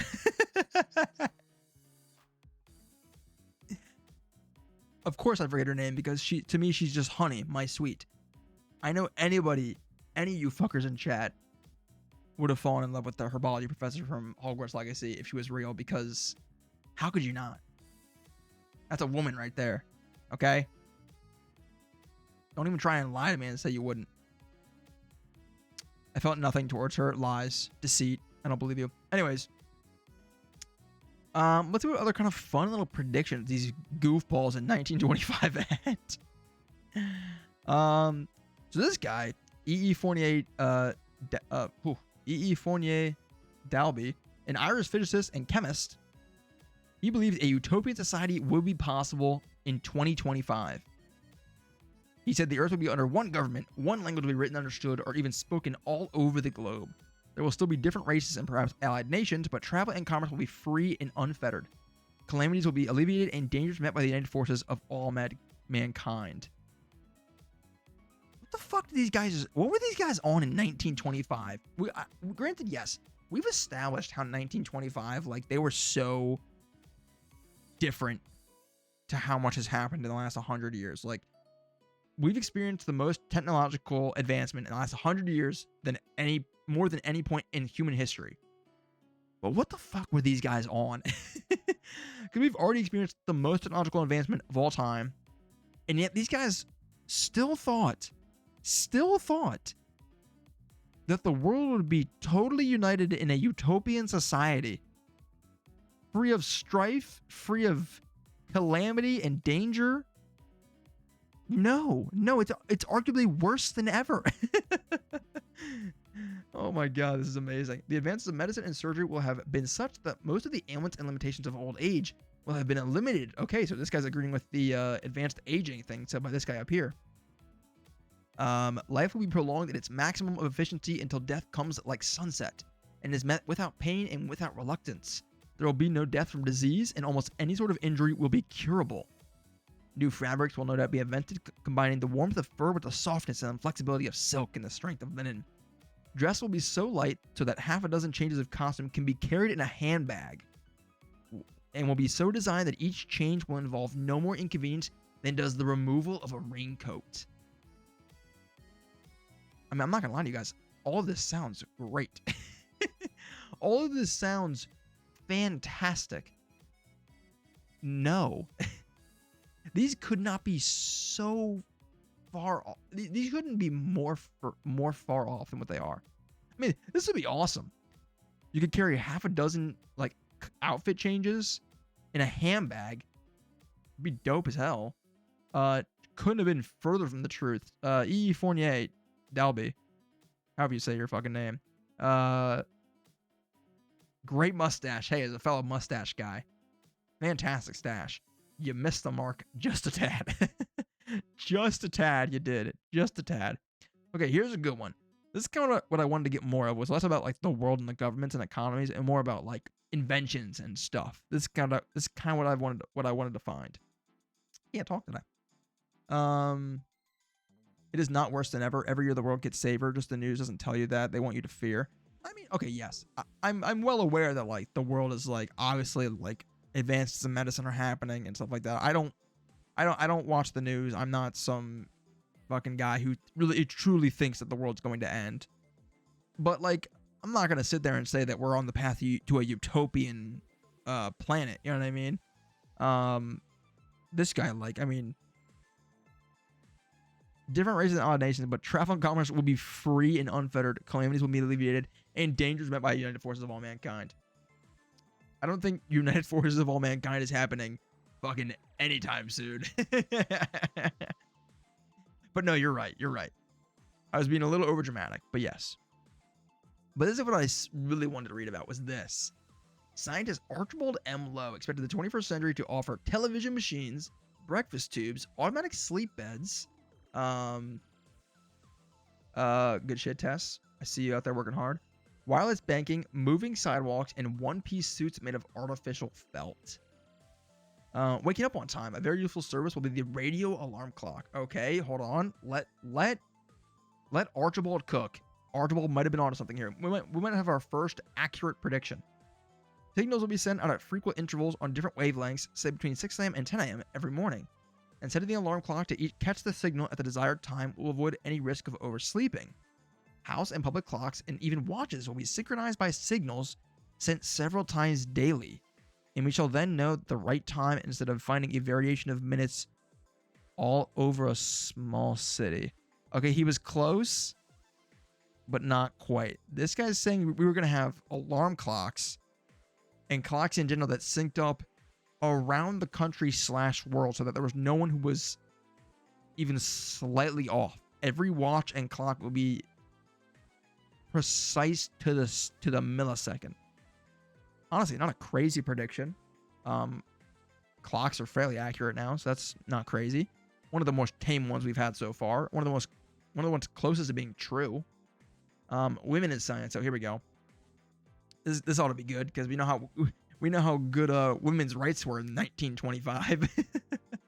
So let's see what he has to say about this. Women, owing to their accelerated development, will compete on equal terms with men in all branches of scientific research. Archibald, great start, resulting in faster progressive developments for health, comfort, and speed of thought in life. Many of the new discoveries of the future will doubtless be entirely due to the sex at present referred to as fair, a term they will scorn in days of real equality. Okay, you know what? Archibald, well done, my man. He was preaching women's rights before it was even a thing. Yes. Women are equal in not just science, but in all things. Hell yeah. We can all get behind that. Very cool. Good prediction. Hats off to you. The airport of the future. This ought to be good. The air traveler will walk into a comfortable and well-appointed waiting room in the center of the city. Wrong. Going to the airport sucks. An elevator will take him. Whoa. An elevator will take him up to the roof, where he will step directly into a roomy and really comfortable airplane cabin. There will be no bumping over a hilly aerodrome, but the machine, mounted on a turntable, will be shot off into the air by catapults and travel through space at over 300 miles an hour. How did we go from this, talking about women in science and women equality, to just fucking airplanes, slingshots in space? We just I don't know how we got. How did we did so well on some things and so poorly on others. Archibald, I had such high hopes for you. Yeah, this is an awesome prediction. He thought there'd be an elevator that would take you straight to the roof. You'd be in a roomy, comfortable airplane cabin, and you just immediately get launched in your little airplane cabin for yourself. You'd get launched into space from basically a slingshot. And travel through space at over 300 miles an hour. That's amazing. I think we can all agree we need that in today's society. That's unanimous. Hey, we need that. We need that. That's incredible. Give us that. That will drastically improve transportation. I want to get launched into space at 300 miles an hour off a fucking human slingshot. That's what we need. Screw getting cars. America's transit system completely broken and doesn't work that well. Space slingshot is the answer. It is a pain to set on my watches. I wish you wish it was different. Yeah, that'd be nice. I really want a cigarette right now. They used to advertise them as health sticks. Oh my god, yeah, I could use a health stick right now. To be fair, they are health sticks, just mental health. Nice. Yeah. That's a good one. Health sticks. Yeah, those definitely did not age well. All right, let's see what else they have to say. Go through a few more. Because these are kind of fun to read. We got Professor Lowell J. Reed on some numbers, and things didn't look good. They predicted there would be a food shortage in 100 years. He predicted that the U.S. population would reach 200 million by 2025. Well, he was a little off. It's now 345 million. In 1925, it was only 115 million. And he said that the nation would have to find new sources of food to feed all these mouths. This new food supply must be either found in the tropics or provided by processes for making artificial food from organic substances. The latter would not be practical unless the cost of chemical processes were rendered much cheaper than they are at present. He would probably be relieved to know that modern grocery stores are stocked with tropical fruit and lots of processed food. Yeah, this one just... fortunately, I was going to say unfortunately. Fortunately, Professor Reed, yeah, that was just wrong. I don't know why that's kind of a weird thing to think. Like, why did he think we couldn't grow more food? And also, we import lots of food from different countries, which is not wild to think about. And clearly he wasn't thinking very outside the box. But no problems with that one. These are these really good ones. Oh, this should be good. New York in 2025, the city of the world. Good old New York City. I'm super curious to see what they have to say about New York City. I mean, this picture right here already says a lot. Have to go. Nice to see you again. Have a great night, everyone. Of course, peeps. Thanks for dropping by. So good to see you. Have a great rest of your evening. Take care. Be well. All that good stuff. Bum, bum, bum, bum. Oh, beautiful. There we go. Okay. So New York. Let's hear what they have to say about New York. I'm actually very curious about this. Futuristic Manhattan. A guy named Secor, an associate editor of the Science and Invention magazine, predicted that 21st century skyscrapers would climb ever higher, easily doubling the height of the 792-foot, 60-story Woolworth building, the world's tallest edifice in 1925. He thought buildings were going to be 1,500 feet tall. Was he far off? What's the tallest building in the world right now? Let's see. Tallest building in the world is currently, it's the Burj Khalifa. It is 2,717 feet tall. So, still well under. But I don't think the average New York building is quite that tall. You know what I mean? So he's a little off. He's a little off. Like the average height of a skyscraper is 330 feet. So yeah, little off on that one, my guy. Okay. But here we go. Here's the good stuff. Here's the good stuff. The sky over New York could be darkened with airplanes, airships, and other flying devices. Commuters would travel at least 100 miles to the city via compact and inexpensive air flivers. Flivers? New York also would offer local subways as well as long-distance subways. Okay, well, that part's true. We still got the subway, for better or for worse, but air flivers is how I'm going to say that. That would have been cool. I mean, you got this picture right here. Clearly he was thinking big. Clearly he was thinking, I mean, I know like the classic 1920s prediction was always like, oh, flying cars, flying this, flying that. They wanted so badly to have crazy flying machines, or at least they thought we were going to. Yeah, we are a ways off from that. Although I did just see, pretty interesting. I did just see that there was a demonstration for a hovercraft style flying car the other day. It's obviously like it was like a thought experiment. It wasn't like a real thing that was going to be like produced, but they did make like a hovercraft flying type car. It was pretty neat. Are we going to see that ever? Hell no. Because I've actually thought about this a lot. Because the idea of flying cars is super cool. If you guys ever thought about this, it would never work. Because unlike regular cars where we have lanes on roads to dictate how you travel or how you drive, how would a flying car ever work? Have you thought about that? Like, if you could just fly wherever you want, however you want, you know how many 9/11s we'd have? To put it simply, you know how many fucking 9/11s there'd be? Every day would be 9/11. There'd be someone in a fucking car crashing into a building, blowing people up. It'd be terrible. It'd be all the time. That'd be like a daily occurrence. It'd be like, all right, and today's total today's flying car building crash count is up to 77. Like, that would be a normal thing. It would never work. Because you can't like regulate that. You can't enforce people to drive a certain way or fly a certain or fliv a certain way. Tallest building in New York is 1700 something. Gotcha. What building is that? Is that the Empire State Building? No, I don't actually know. But anyways, yeah. Flying cars, cool idea, but this would never work. It's also how to clean gravestones and you find a day to go. That's awesome. Oh yeah, noobs. That's super cool. The Jetsons. Yeah, the Jetsons had flying cars, but like that would never be possible. It just wouldn't work. World Trade Center. That's the tallest building. Gotcha. Actually, I should have known that. Is that? I think I should have known that for sure. That's a little embarrassing. So he had air flippers. A little off on that one. But also he expected the Big Apple to have triple and quadruple decked streets to accommodate the heavy traffic. The lower level of future city streets will be occupied by motor trucks, while the level above this will be occupied by lighter vehicles, such as pleasure cars. What you mean by that? What you mean by that? Yeah, excuse me? Pleasure cars? Am I understanding you correctly?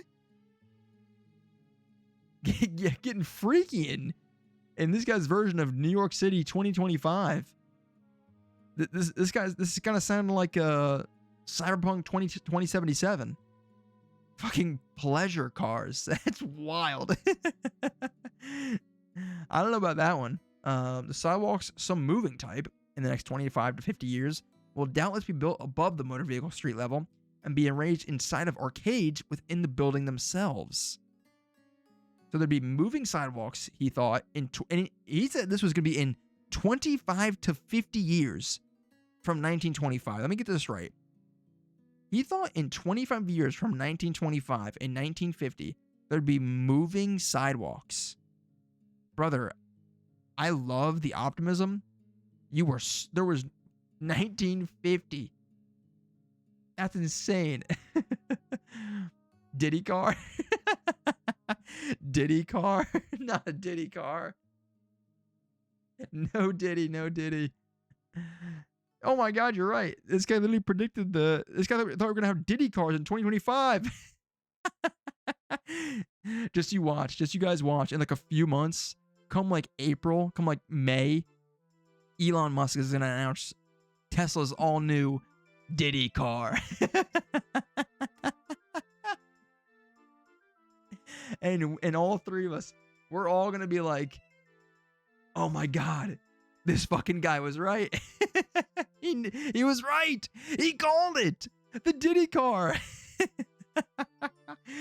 Could you imagine? Oh my God, it's amazing. This will not only enclose the sidewalks at least overhead as an insurance against rain and snow, but this arrangement will provide much better show window display facilities for stores. Honestly, yeah, this guy was super off with most of this, but you got to give him credit for the vision. This guy was a visionary. He knew it wasn't possible, but he's trying to inspire us. This guy was trying to inspire the next generation to do what he couldn't, you know, to create Diddy cars and Diddy sidewalks. Oh, it's amazing. Okay, what else we got? We've got City by the Bay. I'm gonna start speeding through the rest of this just so we can get to probably some Resident Evil 4, if that's cool. Although I am enjoying this. So this is for San Francisco. As Asian countries gain clout, the Pacific Ocean would overtake the Atlantic Ocean as the Great Commercial Sea. New York will play second fiddle to San Francisco and Oakland, California. This guy thought Oakland, California was going to take over New York City as like the place to be. Are you serious? She will be the greatest port of the greatest sea, he said of San Francisco. She will be in direct communication with 2/3 of the world's population. And that's not untrue, but it's not the greatest port. It's definitely one of them. Okay. Anyways, moving on. This is a good one. Divine inspiration. Dr. Wentz, professor of Lutheran theology, anticipated these advances. Oh, this is good. This is what I wanted to hear. I hope not. The Cybertruck hurts my eyes. I fucking hate the Cybertruck. It looks so goddamn ugly. The Cybertruck is one of the most unattractive cars I think has ever been invented. MF Doom was saying no Diddy a long time ago. He was ahead of the curve, man. Dude, I love MF Doom. That boy was ahead of the curve. He knew. He was a visionary. That was a visionary. MF Doom, that's a true visionary right there. My prediction is Thomas will be possessed by 2026. You think over the course of this year, as I stream, you guys are gonna see me slowly become possessed? You think that's how this is gonna go? Once we do our once I do my stream in the Conjuring house in March, I'm gonna come back and just things are gonna quite be the same. But this guy predicted there'd be a substitute for sleep. Its chief ingredient would probably be acid sodium phosphate. So this guy thought acid sodium phosphate would allow us to not have to sleep. I wish. I wish. I think about that all the time. I'm sure you guys have heard people be like, oh, if you could have any superpower, what superpower would you want? And I know the right answer. There is a right answer to this. And it's not any traditional superpower. My superpower I would want, if I have any superpower, it's the superpower of not having to sleep. Or at least having sleep be optional. Because I do like sleeping. Sometimes it's just nice to take a nap. It's relaxing. Yeah, I'm with you, Tess. Yeah, sleeping is nice. I enjoy sleeping. But like, imagine if you didn't need to sleep. That means you just get a full 24 hours every day. Like, think of what you could seriously accomplish with that extra time that no one else has. You could do so much, like learning, just chilling, exploring. Like that's the things you could do. That is the right answer to that question. I'm telling you, that is the correct answer. I saw a Cybertruck with an American flag wrap. That's the worst. I love the American flag. Just Cybertruck with that's just so goofy. Sending a Vex your way. Thank you. That's what I need is a good vexing. luck manipulation. I pick a luck manipulation. Also seems good. Don't get me wrong, but I think the sleep thing is the correct answer. I think it truly is. I wish I could sleep and not have time pass. Similar, yeah. It's almost the same thing. I think you're going down the same route, but so I'm gonna agree with you. Yes, like I just think that would be so overpowered, and that would be so insane. You know what I mean? All right. So according to this doctor, he also thought chemistry would be used to produce synthetic foods, making them chiefly out of nitrogen from the atmosphere. So we were just gonna be eating false food made of entirely of nitrogen. What's that gonna taste like, dude? What's it gonna taste like? How is that gonna work? How are we gonna get any nutrients if we're just eating nitrogen? How does that make sense? I don't understand how that for a doctor, that one seems kind of stupid. And I obviously know more than a doctor, of course. I'm realistically thinking. I mean, a doctor 100 years ago, maybe I do know. Actually, I shouldn't say that. I don't know more than a doctor 100 years ago, even, but still, I probably know some things that he'd be like, "Damn, you got me." I can change probability so that I can give myself any power I want. Well, hold on now. Changing probability. How does that equate to giving yourself any superpower? Because probabilities and superpowers aren't the exact same thing. You know what I mean? That's different. I like changing probability. That's a cool superpower. But then you how would you use that to give yourself other superpowers? I wish I could go back in time, actually. That's more for selfish reasons rather than practicality. Not a bad one. I still stand by the sleep thing. I stand by the sleep idea. I wholeheartedly do. We have 3D printed food, so it can happen maybe. But even for 3D printed food, what is it made of? I would turn back time and actually build my hobbit home with my grandpa. Oh, that's cute. That's nice. I like that. Probability is luck. Sure. So I have a 100% chance to gain super speed with no drawbacks. That's not how that. No, that's not how that works. No, that's not. I don't agree with that. That's cheating. That's not the same thing. You can't. That's making a probability out of nothing. You know what I mean? No, that's not the same thing. That's like. I just don't. I don't see that the same way. I don't feel like that's the same kind of thing. You know what I mean? Like, just say I have 100%. I have a 100% chance to have the powers of poison ivy. Like, that chance was never there to begin with. You know what I mean? You're basically just like changing reality. Whereas like changing probabilities, I don't see that as manipulating reality. I see that as like changing already existing probabilities. You're just creating entirely new scenarios. If I was gonna say you have probability manipulation, I would say that probably means like you can manipulate existing chances. You're just creating entirely new scenarios that never existed to begin with. Like, you physically cannot fly. It's not a thing you can possibly do. It's not possible at all. So to say that I have a 100% chance of being able to fly, it's impossible. It doesn't make it possible. So now you're just talking about like reality warping, which is a different thing. If that's your power, hats off to you. Great power.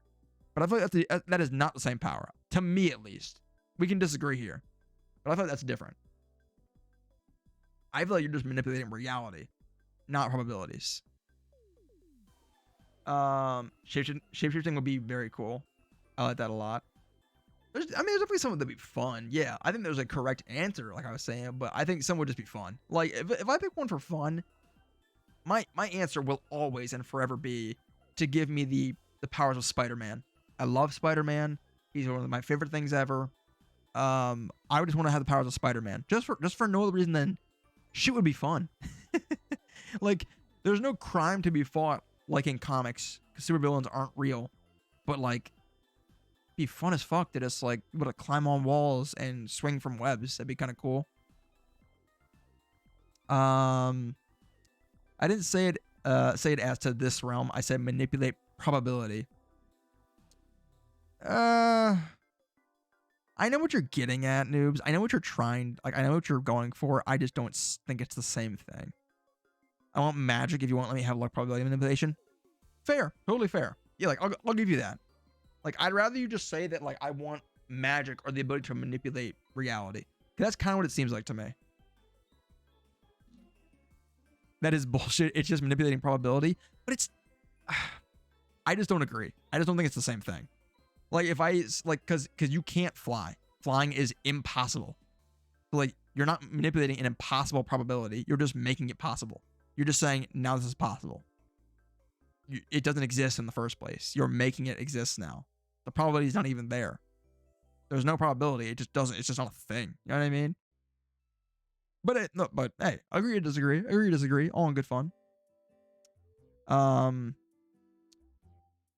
don't want to hear my... Oh, animal communication would be cool. I want to hear my cats talk shit. 10 seconds late to feed me breakfast. 10 seconds late to feed me breakfast once again. Very disappointing. Actually, that'd be a fun one. Because then I would assume that would be... Is that a two-way thing? Can I talk shit back?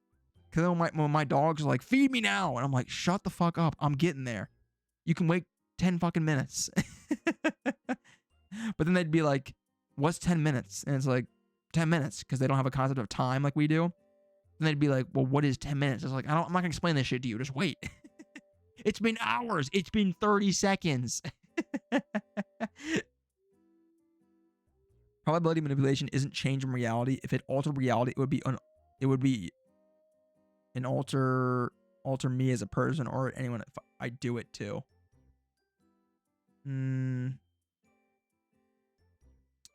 Again, I know what you're saying. I understand what you're saying. I just don't think it's the same thing. Like if someone said like I want to be able to just like do like, because if I said like I want to be able to just like have the power to just do anything, like I would be like, okay, then you're just like omnipotent, omniscient, or omnipotent. I'm not mad. I didn't think about it. I stand by the fact that I would just go for the sleep thing. It's a cool power. I'm giving you full credit. I just don't think it works that way. I just don't think it makes sense to be like, oh, I can manipulate probabilities, and then I can just be like, oh, I can just do anything now. You know what I mean? That just seems like a cop-out answer. And I'm saying I'm giving you the reality warping thing. You can just say you can just say the power to just change reality to your will. That's fair game. I'm calling Pet Protective Services. Maybe then I could get my cat to stop dumping the water bowl. Amen. Amen. Oh my god. Then I can like actually talk to my dog and be like, brother, tell me if you need to pee or poop. You don't have to do it in the house. I promise I'll let you out. It would. Oh my god, that'd be so great. Tess, you might be onto something. You might be onto something. You might be onto something. That is manipulating probabilities. So I choose one power that can give me infinite. Listen, I'm never gonna agree. Agree or disagree. It's totally fine. It's totally good. I just don't see it. I just don't think it makes sense to me. Hey, listen, I'm stupid. My small brain maybe just can't grasp the concept, and that's fine. It's totally okay. Anyways, let's see what the next few predictions from this guy were gonna be, and then we'll move on. People use pocket-sized apparatus for communications to see and hear each other without being seen. Hey, we binked one. We binked one. Well done. There you go. Pretty solid. Pocket-sized apparatus for communications to see and hear each other without being seen in the same room. No. Who was this? Dr. A.R. Wentz. Dr. Wentz. You nailed it. He got one smack on the money. He predicted cell phones. Although, with how big fucking iPhones are getting nowadays, maybe pocket-sized isn't the right answer anymore. These things are massive. But, okay. He got one right. Not bad. And then right back to there will be world peace, a common world currency, and universal free trade. Yeah, unfortunately, you missed the mark on that one. Unfortunately, you missed the mark on that one. But hey, you got one. You got one. Not bad. Not bad. Okay, and then we got some more here from a Newspaper published in Edinburgh. I picked the animal communication final answer because I love to be with my animals all day. Also, it'd make my job easy. Yeah. Oh, yeah. You're a veterinary worker, correct? Yeah. So that'd be great for you. What's the problem? My fucking paw hurts, dude. Don't worry, I got it. Dude, you'd make so much money too. You'd be the best vet in the world.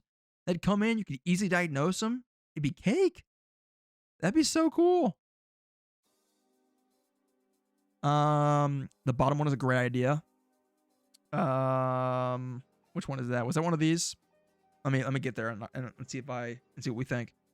So this guy was from people were saying from the Weekly Scotsman, a newspaper published in Edinburgh. I'm talking way too fast. A newspaper published in Edinburgh. Oh, there will be world peace. That one. Oh yeah, it's a fan idea. It's a great idea. It's a great concept. Man, I wish it was true.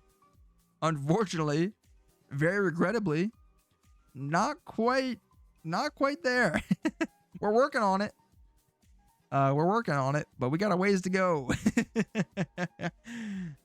This was after the Great War. He wasn't expecting a sequel. Very true. Yeah, very true. There's a reason they called it the Great War and not World War I. They didn't think there'd be a second one. Little did they know. Little did they know. But what do some Scottish folk think? In 2025, books would probably be printed on nickel leaves, so light and thin that a single volume will contain 30,000 pages, and the pages will be more flexible and durable than paper. What is a nickel leaf? There's no way anyone in chat knows what that is. I really doubt that.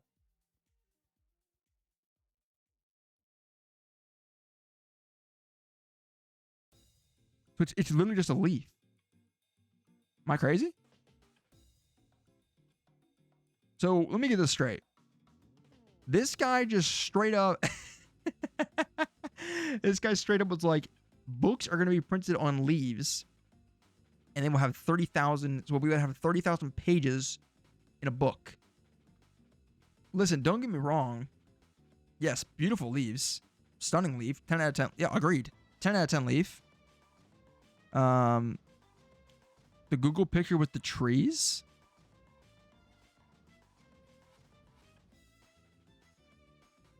Trees. I see trees here.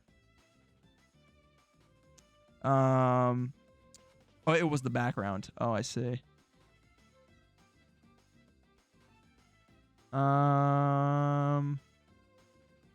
Anyways, not important. Yeah. I don't know what this guy was smoking. Whoever said this, but no. The work of the house will be reduced to a negligible quantity by 100 electrical devices, not a few of which are in use today, from opening the door or removing a meal to cleaning the boots, and the automatic cooking of a 6-course dinner. Yeah, I was waiting for this one. People in the 20s and the 30s, they loved the idea, I think, of like machines doing all of the human work. Kind of like the Fallout games. You know how they're based around the 70s and the 80s, where like automation and like automatons were becoming more of a thing. People love that. I know they loved that concept, just like everything being automated, everything being done by machines. Honestly, I don't like that idea. I feel like when that starts happening, we get lazy as a society and things start going from bad to worse. So I just have never understood like the desire for that. Like simple things, maybe like doing the dishes, like a dishwasher. That's cool. But like making a 6-course meal, cleaning your boots, like opening the door, like you can open your door. You can open your front door. You don't need a fucking machine or a robot to do that. That's doing way too much. And then finally, in the world of manufacture, the change will be just as revolutionary. Where we have today a score of machines, one will suffice. According to Mr. Thomas Edison, a century hence we should put cloth, thread, buttons, and so on into one end of machine, and from the other end draw suits, complete to the last stitch, and ready, folded for delivery. Okay, you know what? This isn't actually too far off. I mean, we pretty much have factories now where, like, humans are not needed to make clothing. I think a lot of them are human-made, but I'm sure there are some articles of clothing that probably are fully made by machines. I don't think it's as simple as, dropping these ingredients into a machine and then they're made. But this actually is not that far off. This is a pretty good one. And then we have talking about the end of poverty, which we know damn well that didn't happen. We know damn well that didn't happen. Just look at the streets of California. Look at the streets of San Francisco, actually. The city that they were saying was going to be so incredible. Yeah, that ain't happening. And then, yes, you saw, we have some knee slappers from 1925. Some jokes. So, I think a great spot to end. We get some jokes from 1925. So we can see if these hold up in today. We can see if these are truly still knee slappers. It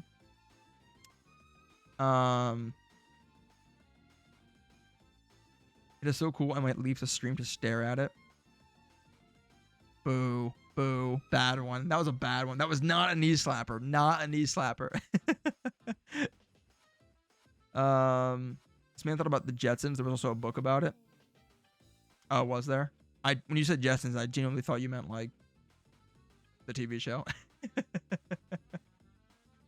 That was a knee slapper of a dad joke. I don't know. Let's see if your knee slapper of a dad joke noobs holds up to these. All right, we got some knee slappers from 1925. Horse-drawn vehicles are fast disappearing from our streets, but jackass-driven automobiles will still be with us 100 years from now. I might not have had the right tone for that, but that was weak. That was weak. Came off too strong. The daily and hourly progress of madness and folly and wickedness will at least make a fine narrative in history.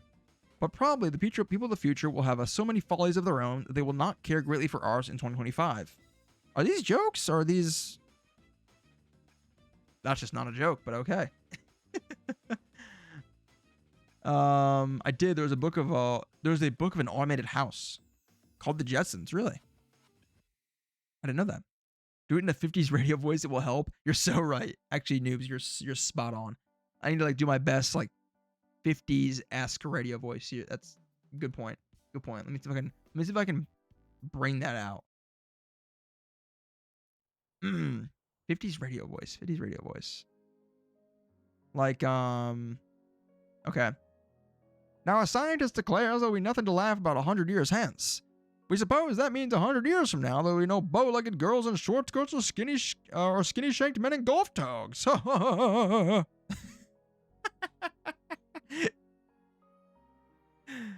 thought that was funny just because of the voice, but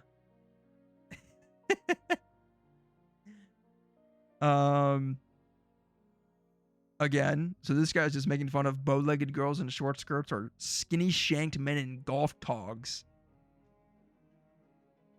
Hey man, that's not very nice. We're all about equality and being polite in 2025, so don't appreciate that. Those who fear that the world will be overpopulated a century hence may underestimate the capacity of moonshine. Aha, moonshine, see?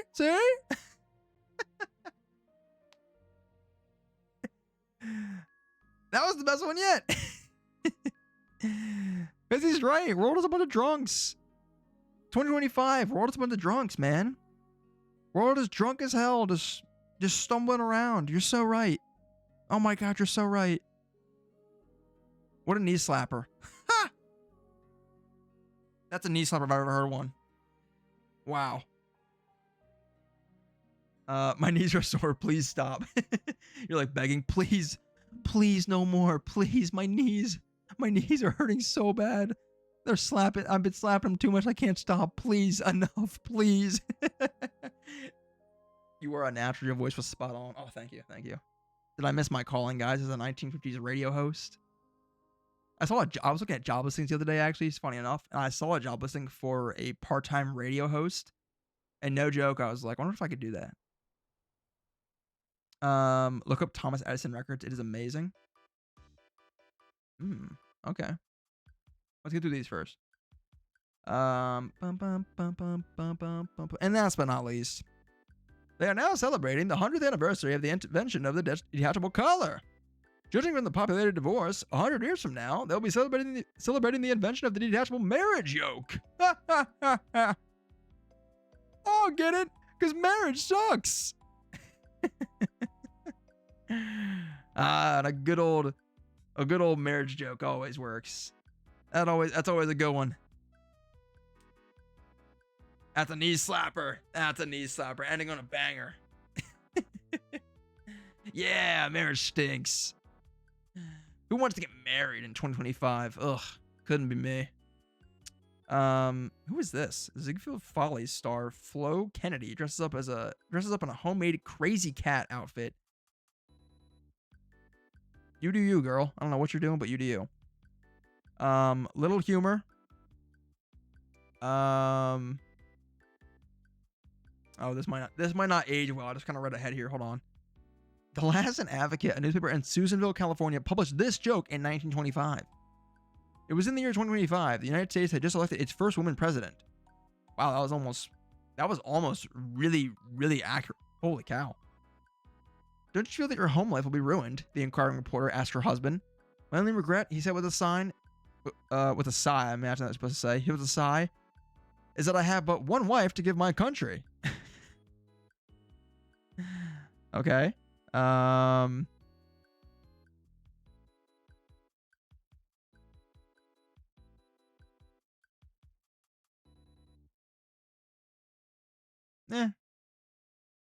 fine. Wasn't a knee slapper like these were, but that'll do. And then, looks like this is a poem, which I don't really care about. Okay, so there we go. That was predictions for this current year, what these folks thought were going to happen from 1925. I hope you guys enjoyed a little bit of that. I don't know if that was as fun to go through as I enjoyed it, but that was kind of cool. Some of those were just kind of cool. Some of those were just kind of funny because, like, I just love the idea of, like, how batshit insane some of these people thought society was going to be, like, just on one. Like, flying cars you knew was going to be in there, but, like, food made of nitrogen and living to 150. I thought that was pretty funny. So that was cool. A little humor under the knee slapped. The fuck are we doing then?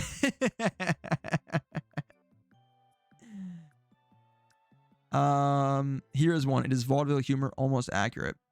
What is this? What have you attached me here? Ooh, how was that? I don't like that sound. Bum bum bum bum bum bum bum. Enough is enough. Enough is enough. Look at that.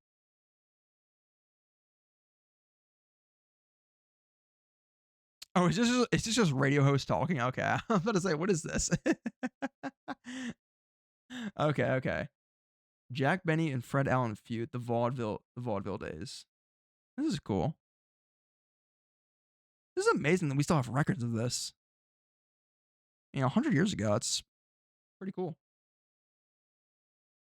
This is the best of Jack Benny. Cool. Well, I don't want to get too much into that now, but neat.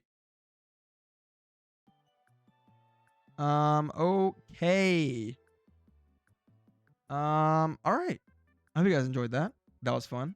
That was a fun little tangent too with the Cecil with the Cecil Hotel bit with Elisa. Interesting. Yes. Now that we've gone through Elisa Lam and we've talked about some 2025 predictions that were fashionably late, a bit too late. It is time for Stardew Evil 4. Stardew Evil 4. Okay, yes, real quick.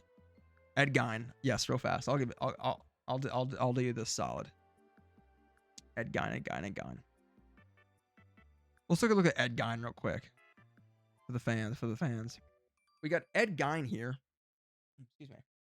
Ed Gein. Known as Edward Theodore Gein, also known as the Butcher of Plainfield or the Plainfield Ghoul. He's an American murderer, suspected serial killer, and body snatcher. Committed in Wisconsin. He exhumed corpses from local graveyards and fashioned keepsakes from their bones and skin. Oh my god.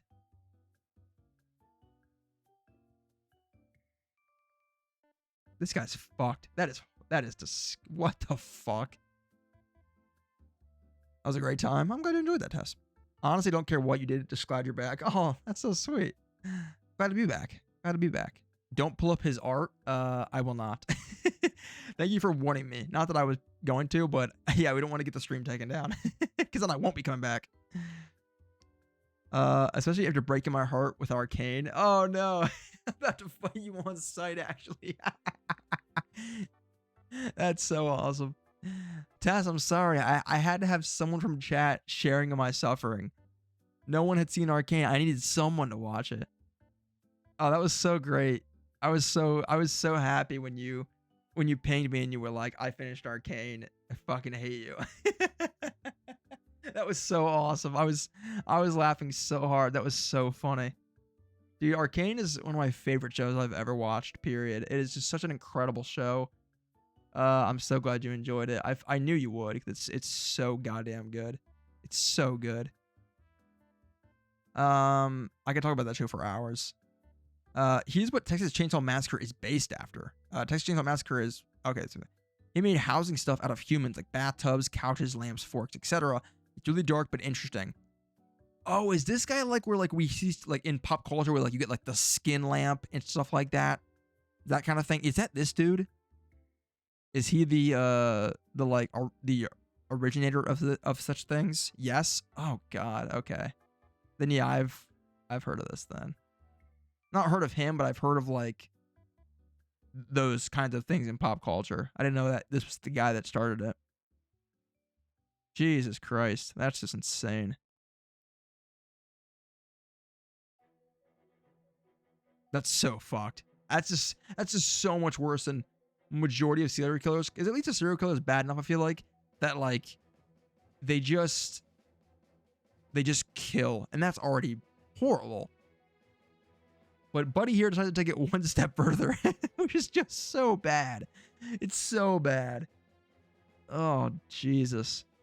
Died from blood cancer? Good riddance, you fucking psychopath. Fuck you. That's horrible. God, I hate that so much. It was so good, I can't stop thinking about it. I honestly want to rewatch it because I feel like I missed so much. Yeah, I mean, yeah. I've honestly, no joke, been thinking about doing the exact same thing. I've been debating rewatching it, even though I just finished it not too long ago, and I was the exact same way. Dude, when I finished Arcane, the reason I knew it was such a good show and I liked it so much, I could not stop thinking about that show for no joke a solid month after finishing the last episode. It's all I could think about. My TikTok was nothing but edits. It's now been almost 3 months since the show ended. I'm still getting Arcane edits on my TikTok now. I still think about it, honestly, quite often. It's crazy. It's just, that's how I knew it was good and then I liked it a lot. I'm definitely going to rewatch it probably pretty soon. It's just such a phenomenal show. I think I've seen so many videos talking about it that I know I've picked up all of the small little details, but I just want to see them for myself because they're just so incredible. There's an Ed Gein museum based after his works. See, like, that's one of those things where it's like, I get that it's interesting because it's morbidly interesting, but we shouldn't have a museum based off the guy. The guy's a fucking disgusting person. That's definitely like we were talking about earlier. It's like where it's so weird, where it's like, I get it because it's morbidly interesting, but also it's fucked up because, you know what I mean? Like we're almost putting this guy on a pedestal, but he did some horrible shit. You know what I mean? It's weird. H.H. Holmes is another good one. He has a really cool house. I love that. This is a good one. This guy's got a cool house. I think I just was reading that somewhere. Maybe one of you guys said it in chat. Herman Webster Mudgett, better known as Dr. Henry Howard Holmes, was an American con artist and serial killer active between 1891 and 1894. He had a lengthy criminal career that included insurance fraud, forgery, swindling, 3 or 4 bigamous marriages, horse theft. Horse theft. That's a great one. Horse theft and murder. Not so great. But he was known as the Beast of Chicago. The Devil in the White City or The Torture Doctor. Jesus. See, like, those names are so sick. The Devil in the White City? That is a badass name. We can't be giving these guys badass nicknames. It's not right. It just makes them sound cool. It's stupid. You're right. We had to call this guy like the Tiny Dick Bandit. Or like, I don't know, something dumb. Pretty sure Buffalo Bill was also based off him. Oh, the Ed Gein. From Silence of the Lambs. Interesting. I started getting the Isha edits and I want to tell you about it, but I've already bothered you so much about it. Oh my god. Please bother me more. You are anyone. It goes for anyone watching a VOD in 5 years in the fucking future or anything. You can always bother me about shit that I love, especially Arcane. I fucking love that show so much. I told you I can talk about it for hours. I talk about it for fucking hours. I love it so much. I'm obsessed with it. I love it so much. I'm truly, truly obsessed. I cannot wait for the next show. I'm genuinely so fucking pumped. There was one edit where the music cut out and her and Jinx were just laughing, and then it brought me to tears immediately. Yeah, and that. I'm not gonna lie, there's a few edits I have saved to my phone that, as a grown adult man, made me feel a certain type of way and nearly, very, very nearly, shed some tears. I was very close. Because I do cry kind of easily sometimes. If I see something sad, I will cry. I have no problem admitting that. I am in tune with my emotions. If I see something sad that really, really gets me good, I will probably cry. Send them to me. I beg. I will.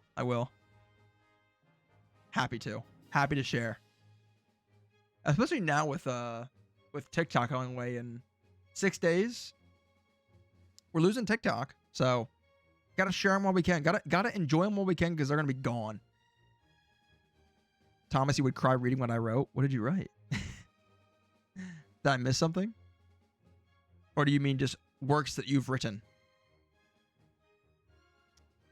I'm writing my gratitude page for the senior page. Oh, are you an affluent writer, a poet? I've been downloading them to my phone. I also downloaded Redbook. Yeah, I've heard about Redbook. I was just getting videos about that today, actually. I was actually thinking about talking about that on Wednesday. I was thinking of maybe having part of the stream be dedicated to reacting to some classic TikToks, like going through and reacting to like some of the most classic viral videos on TikTok, if I could find those. And yeah, I was starting to hear about Redbook. I don't know if I'm gonna get it because I think that'll also probably just get banned because it's a Chinese app. But I've heard good things about it. I've heard good things. I know a thing or two. Okay. Hemmingsworth. I've already started getting Pride and Prejudice edits. I'm so happy. It 100% is gonna get banned, but it's a huge FU. Yes, that I agree with 100%. You're right. And I have been seeing that people are like, look, we know Red Note's gonna get banned too, but like it's really just saying like fuck you, like it's like just showing our displeasure. So yeah, for that test, I agree 100%. You're right. 100%. Just use YouTube Shorts. I'm not gonna lie, you're right. I've been finding myself on YouTube Shorts a little more than I thought recently. I've been kind of like hopping on there to watch a YouTube video, and then I catch myself getting stuck on the shorts a little bit longer each time because I've noticed that people are starting to make more TikTok type content on YouTube Shorts, which is what YouTube is loving that because that's what they want.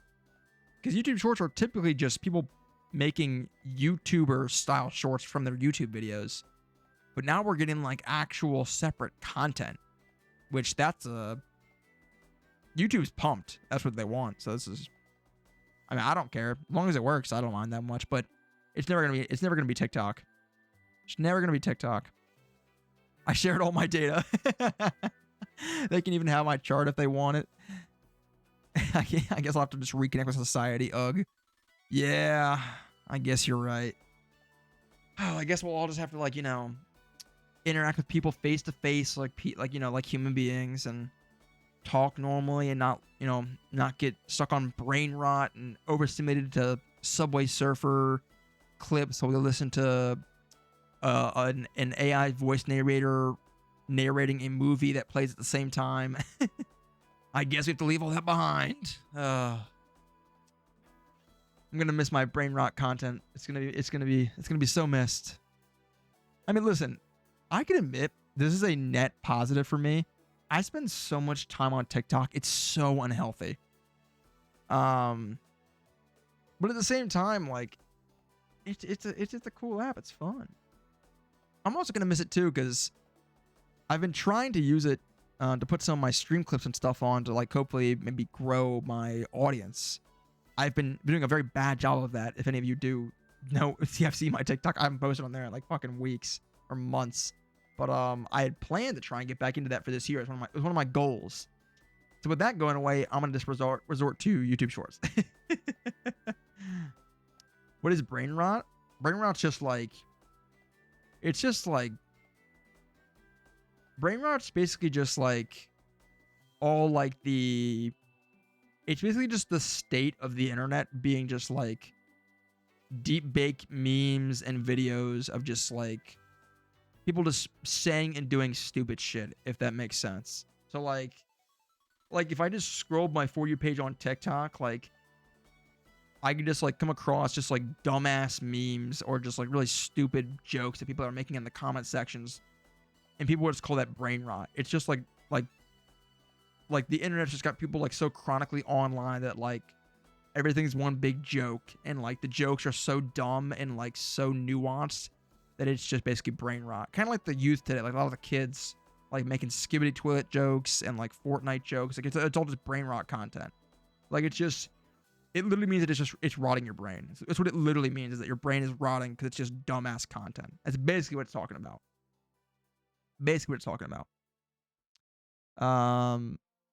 We've been on Red Book for one day, and people are already commenting raw next question on people's videos.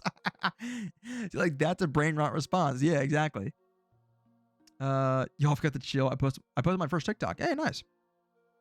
Hey, honestly, better late than never, Tess. Posting your first TikTok before it goes out, just to say you did. I like it. Got 8K likes. Damn. That's pretty damn good for her first TikTok. Holy shit. My first TikTok was one of my stream clips, and it got like 50. It did pretty fucking bad, which is normal. But 8K is fucking awesome. That's sick. I get overwhelmed and made my account private, so I would stop getting notifications. You couldn't handle the newfound fame, Tess? You couldn't handle the newfound fame that had been brought to you? Oh, you had it made. You were so set. Okay. We can keep talking about TikTok, but while we do this, I'm gonna multitask here. I'm gonna get your guys' opinion real quick. I've got like 45 minutes. Do you want to do 45 minutes of Resident Evil 4, or would you rather do Stardew Valley or Fallout 4 or something else and just hang out for a bit? Or we can just keep talking about TikTok and whatever. We'd rather do that for 45 minutes and come back to Resident Evil for like a full stream later. Because I'm only gonna go for like maybe like 45 minutes to an hour. There are Fortnite jokes. Yeah, there are tons of Fortnite jokes.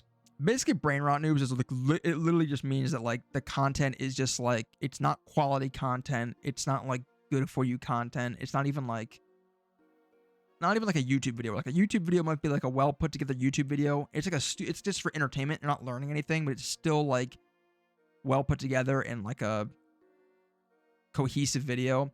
Brain rot content is just dumbass content that just rots your brain because it just doesn't make sense, and it's just a complete waste of time. Basically is what that means. It was Count Orlok with the song Your Boyfriend's a Bitch, and it said the song I'd play if I was Count Orlok. Nice. Resident Evil or Fallout 4, or yep, I don't care. Okay.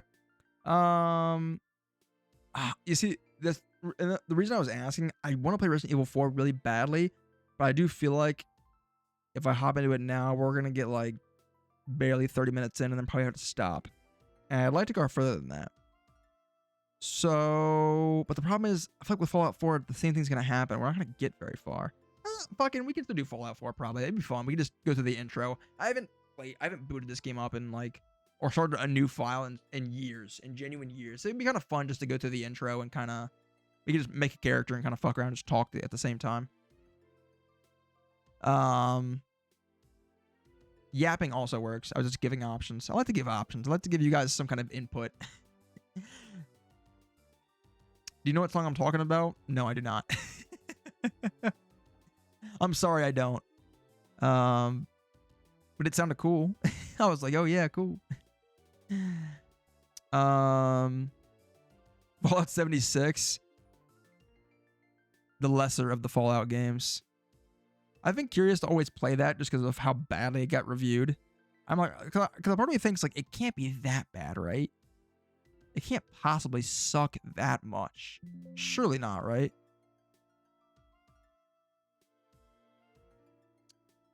Is what I would think, but you never know.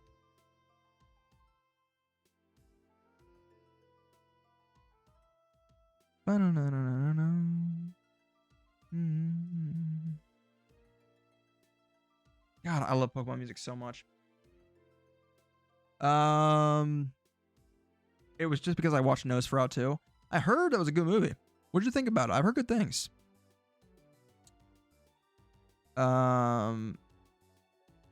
Two men died in the movie. Like, hey, that's crazy. Oh wait, two men died in Poon in that movie. Like, hey, that's crazy. Am I misreading that? What do you mean by that? Am I like dumb?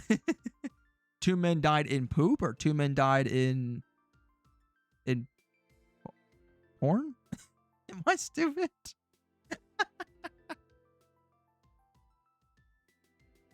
Oh, puss. Okay, I know what that is. I've obviously heard that. I just, in the context you were using it, it just wasn't clicking because that just did not seem like it was the answer to that, that sentence. So not one. You're telling me not. That's insane. Not one, but two guys died inside in that movie. That's fucking insane. That's so insane. What? Why?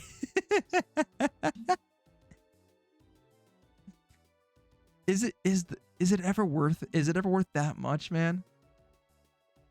Is it ever worth that much? Is the Poon ever that good that it's worth that you go to that extent? I just don't know. I'll play 76 with you, Thomas. I have no one to play with. I'd be down if we get to 76. If I ever want to play 76, noobs, I'll call on you. It'd be a good time. I still want to see the movie. It doesn't change anything. You're like, if anything, I want to see it more now. That sounds great. No, I heard good things about the movie. I mean, if anything, that is 100% true. If anything, I do want to see it more now. You telling me that, I want to see it more now that you've told me that two guys die inside some puss. I want to see it like more than I actually did before, because that's fucking insane. Oh, it's so funny. The movie was great. It's a gothic film, so if you watch it, you'd have to keep that in mind. Yes, I was aware. I know Nosferatu is supposed to be like a gothic, horror-esque type theme, so that makes sense.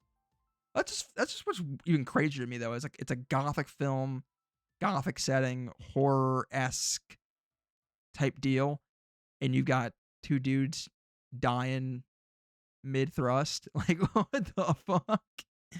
Wait. Okay. This is gonna sound a little crazy, but I need this clarification right now. They didn't die like... How do I phrase this in a way that's appropriate? They didn't, like, die, like,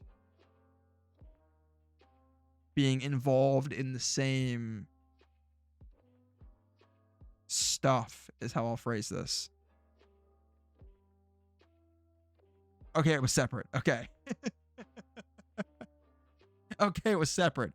Still insane what you just typed, though. One guy died in his dead wife, and then I can't tell you the other, but from what you're implying, it's separate. Oh no, I was gonna my follow-up. I was gonna be like, was she already dead? Or did she die during? No, that's not good. What the fuck, dude? What the fuck? No, wait, that sounds insane. No, because it is. Because it is. No, yep. It sounds insane because that is insane. What the fuck?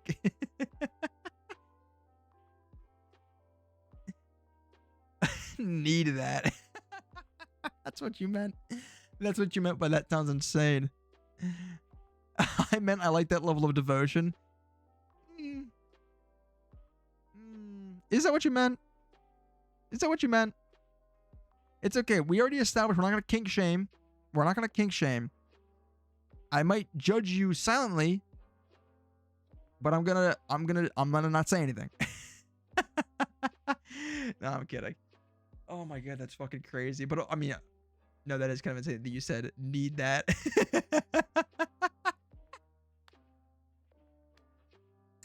Yo, I need that right now. Oh, that's so good. That's so fucking good, man. God damn it, that's really fucking funny. That is really funny. Sorry, that's just really good. That is really good. God damn. Whew. Yeah, that's a crazy movie. I'm not gonna lie to you, that's straight up. That is a fucking wild movie. I don't know what's going on in that movie, but that sounds fucking nuts. Jesus. Bum ba bum bum bum bum bum bum bum.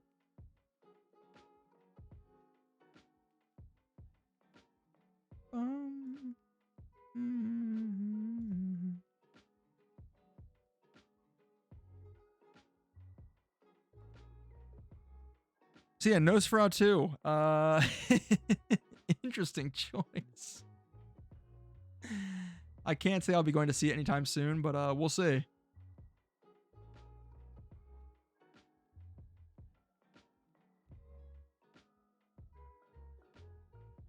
Okay. I mean, when innocent was common and stuff like that happened in the time frame, it isn't surprising. It's not surprising. It's more just like, okay, no, it is surprising. No, I'm gonna take that back. I'm gonna immediately take that back. That is very surprising. You're telling me you're not surprised by a man, from what we just heard, pulls his dead wife out of the ground, proceeds to do it with the corpse, and then dies. I'm gonna say that's at least a little bit surprising. At least a little bit. I would just love for someone to love me that bad. I'm dead. The fuck would I care? You don't think that's weird? I don't know. If I'm dead, like, I don't. You're right. Like, or no, like, I get you, but like, like, when I'm dead, I don't really care what happens to my body. I don't really think it's that important. But at the same time, like, there's limits here. You know what I'm saying? There's boundaries I would hope individuals wouldn't cross. It was good. Don't let me scare you. No, I'm sure it was good. I've heard good things. I've heard good things, but this is what I did hear. I heard the movie was freaky, and now I'm starting to understand what was meant by that. I genuinely heard people were saying the movie was freaky in that way, and now I'm starting to understand from what you're saying what they meant by that. No, it is weird. I swear it's weird, but also he was like, "My love, I can't believe I lost you," and was caressing and holding her face. That's nice. Yeah, like that is sweet. That's very, like, it's obviously a man who's like torn apart that he lost his wife. But then if it stops there, if it if it stops there, I'm like, okay, that was touching. But then we decided it was gonna be more than it was gonna be a different kind of touching. Um, you're kind of like, that's so sweet. Then you see him dead, and you're like, what the fuck? It's tricky. Very mixed emotions. Yeah, yeah.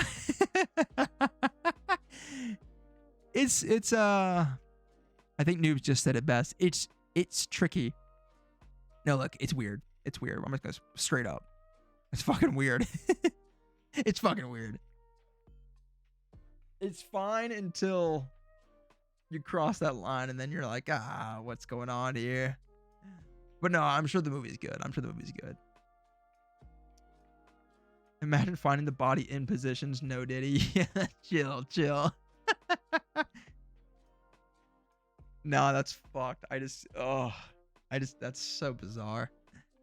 I'm more just talking about the concept now. Like, it's just so weird. More than anything. That's just so insane.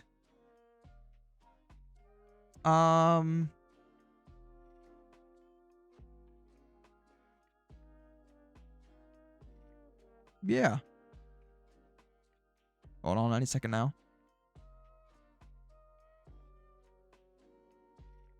Any second now. Work, damn you.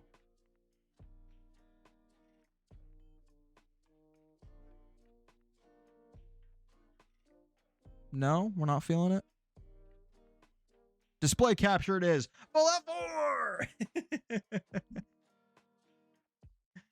don't know why that wouldn't work. That was weird. So yeah, I got like 25, 30 minutes. Let's play some Fallout 4. We'll go through the intro just for old time's sake. It'll be fun. Does it really make sense? No. Because I don't have tons of time, but that's totally fine. Who cares?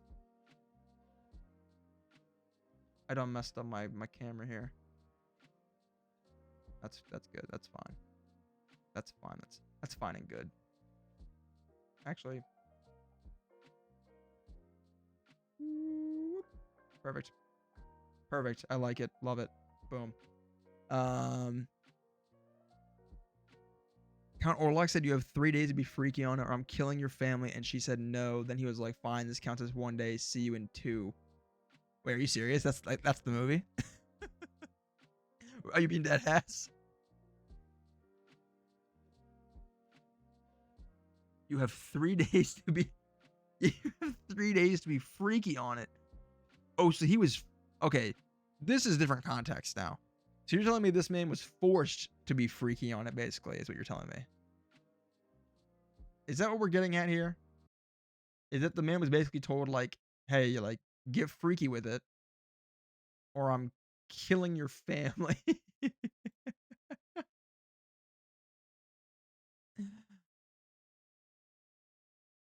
I'm dead ass. Bounce on it crazy style. Oh my god. 2 separate men. Okay. I'm not gonna lie, you're starting to lose me. This sounds like a whack ass movie. I get it. It's gothic. It's different. It's like its own genre, but still kind of fucking wild. I guess it's just not what I'm used to. Is all. My teacher lost my original gratitude page, so I have to write a new one. This is a bullshit. Hey, maybe it's on purpose, noobs. Maybe you're not realizing. Maybe it was intended. So that way you're gonna like come back and write something even better than you did the first time. I don't know. I'm trying to cope for you. Sorry if you lost it.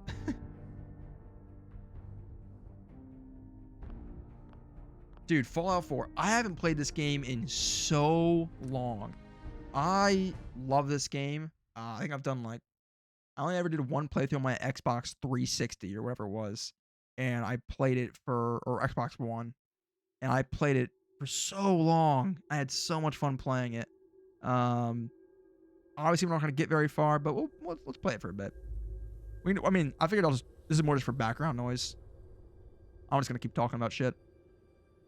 There was a man with his wife, and there was Orlok. Both men died in a freaky way. Orlok is soul bonded to Ellen. Actually, hold on. This scene goes hard. War never changes. War never changes.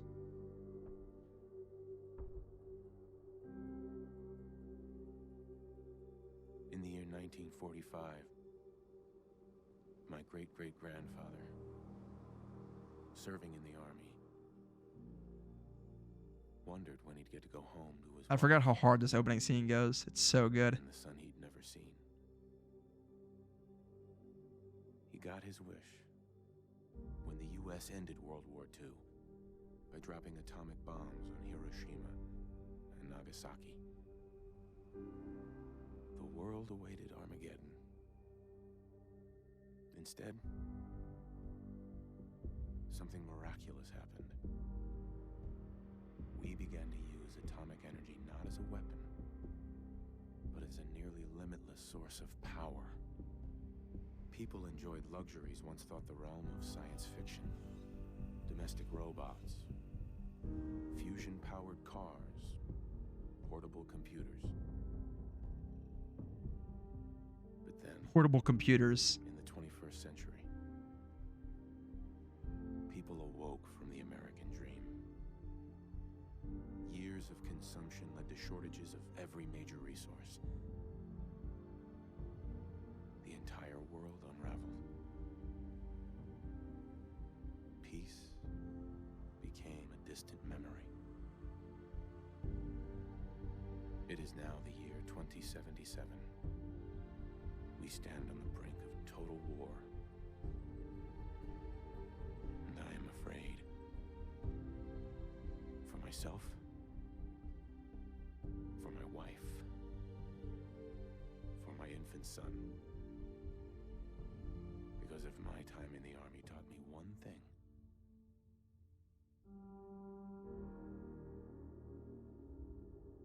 it's that war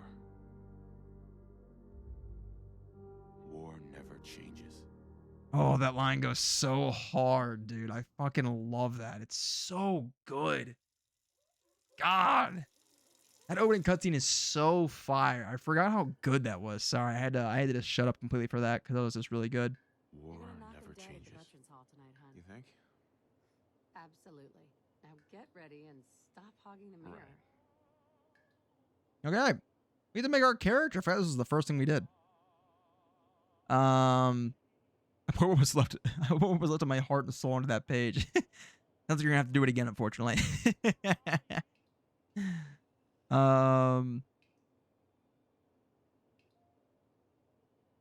Could you do a playthrough of Fallout 2 one day? It's a fire game with the most badass character in all of Fallout.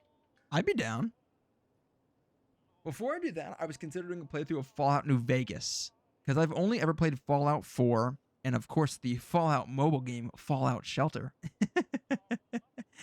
So I've only ever played Fallout 4, and so I've heard, obviously, New Vegas seems to me to be like the most beloved, unanimously agreed upon best Fallout game, because it's the one I always hear people talking about the most. So I would like to play that one first, but I would definitely be down for Fallout 2 100%. 1000%. I'm sure it'd be fun. The whole movie is how Ellen called to Orlok because she's lonely and they became connected, then she gets married to Thomas. I'm in the movie. And the whole movie is about how Orlok is her guilt and she can still be loved regardless. The man and his wife are side characters because Orlok brought the plague overseas to find Ellen. So it's just two men fighting over one girl, is what I'm hearing. But the main character is this Orlok character who is Nosferatu. Is that the same person? Interesting.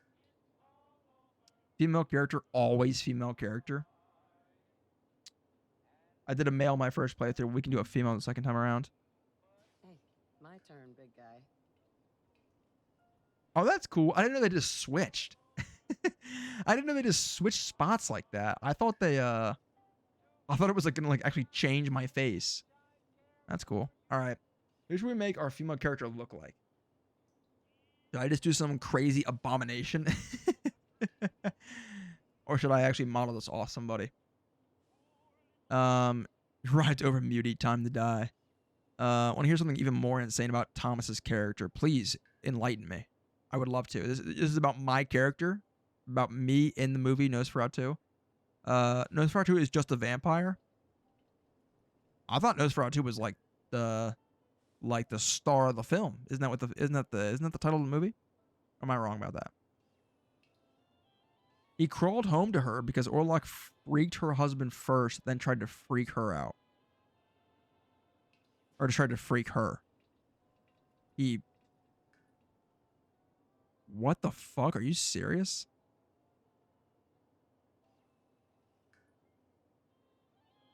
Well, actually, what I was going to say is not appropriate. I kind of gathered that from that sentence that you just typed. That's fucking insane. I'm gonna be totally honest with you. This is crazy, like in like a whoa kind of way. You're not really enticing me to want to watch this movie. It sounds fucking wild.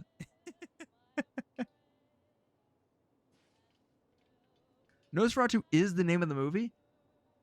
So then, if Nosferatu is just a vampire, which seems to take almost a side or backstory to everything you're telling me about, why is the movie named after the vampire? Where did the vampire come into this?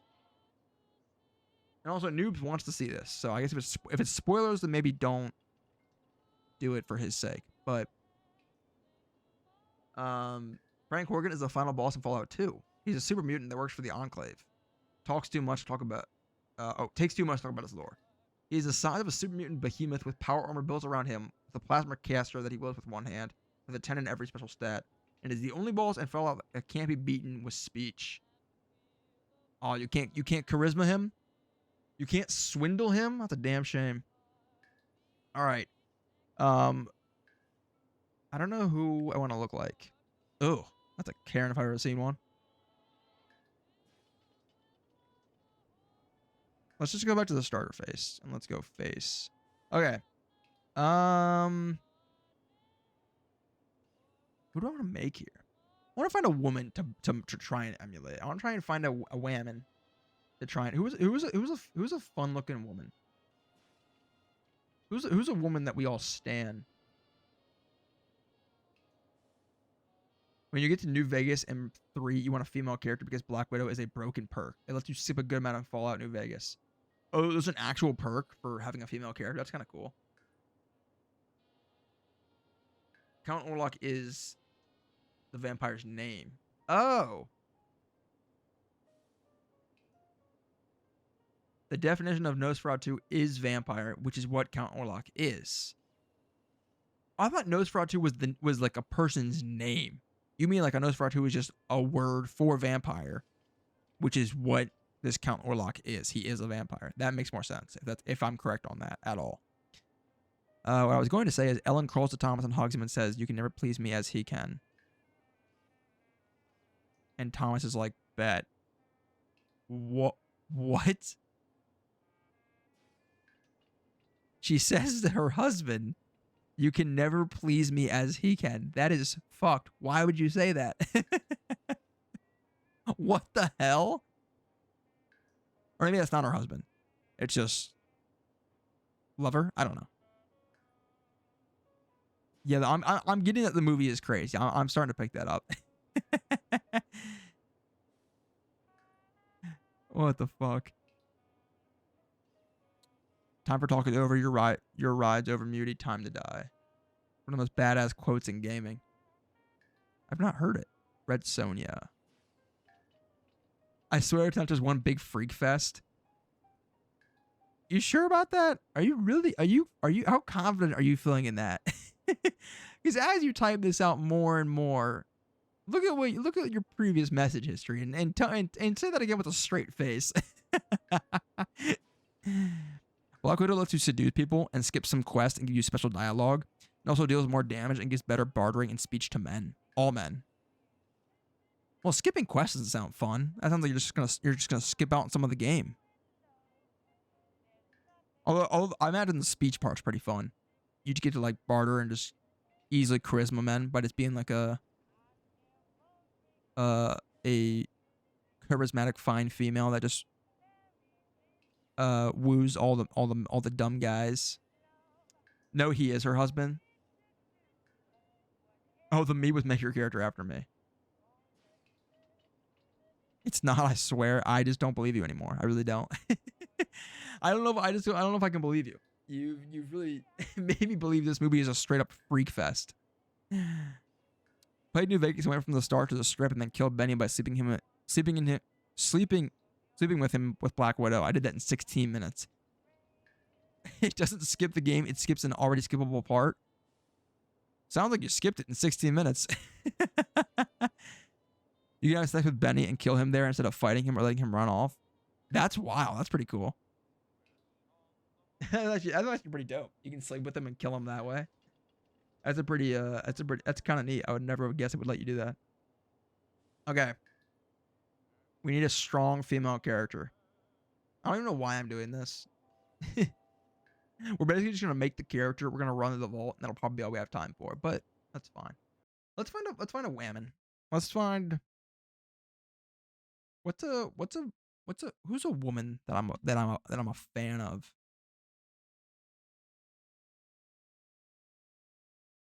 I'm really outing myself as a non-feminist here. Trying to think like who is a name a woman. It's like oh, Red Sonja was your pick for who's a woman. Who's Red Sonja? I've heard of that. I don't know who that is. Oh, it's a comic book character. Oh, I was thinking more along the lines of like a real woman. Although she's hot, very cool. What about like?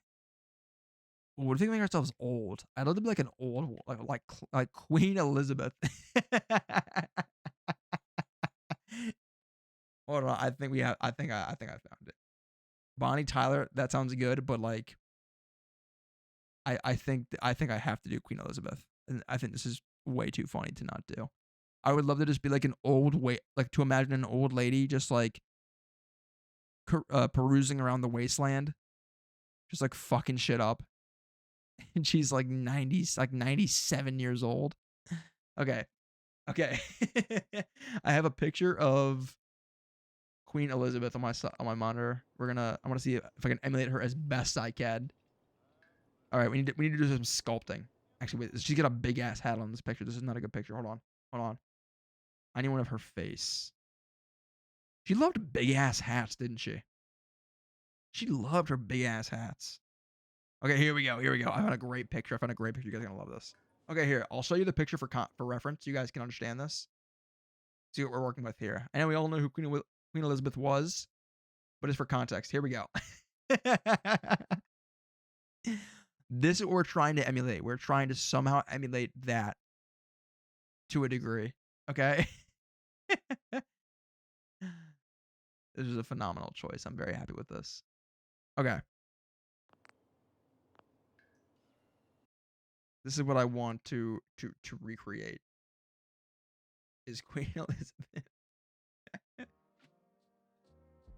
Oh man.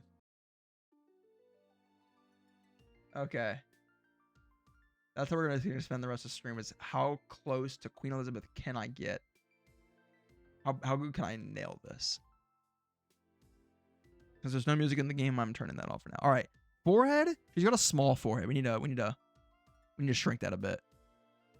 She's got it's wide, but it's. We need to bring it down a bit.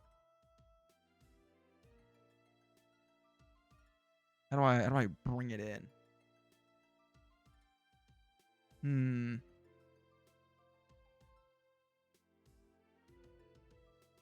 Oh. I can make it taller. Okay, that's as short as it goes. So that's going to be her forehead. Okay, that's fine. What about her nose? Nose?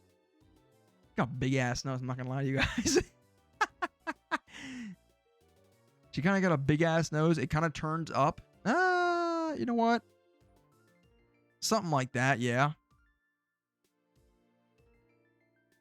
Give her a big ass nose.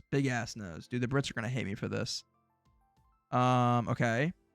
Chin. We need lines is the thing. We need like a lot of We need a lot of like in her jowls. Her jowls got to be like. We gotta really have some sag going on because she got some thick, I mean, thick facial lines. Right here, you know what? This is so you guys can see what I'm working with here.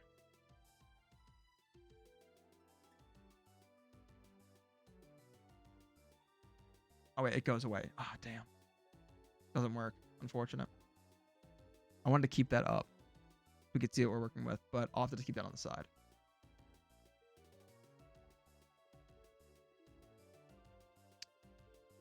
I hang out with British people. Their noses aren't that big.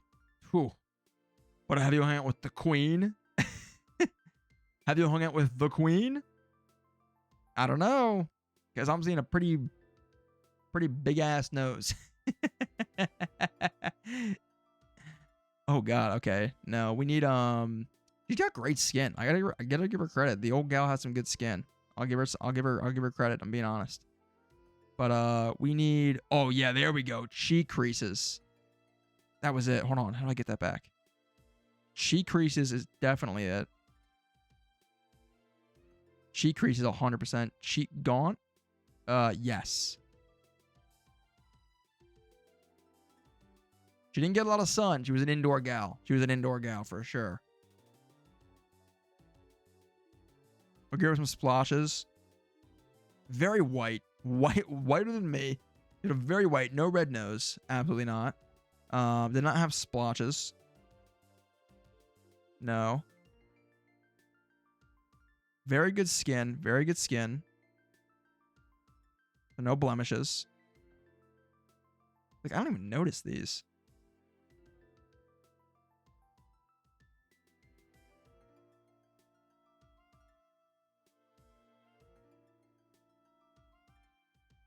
Okay.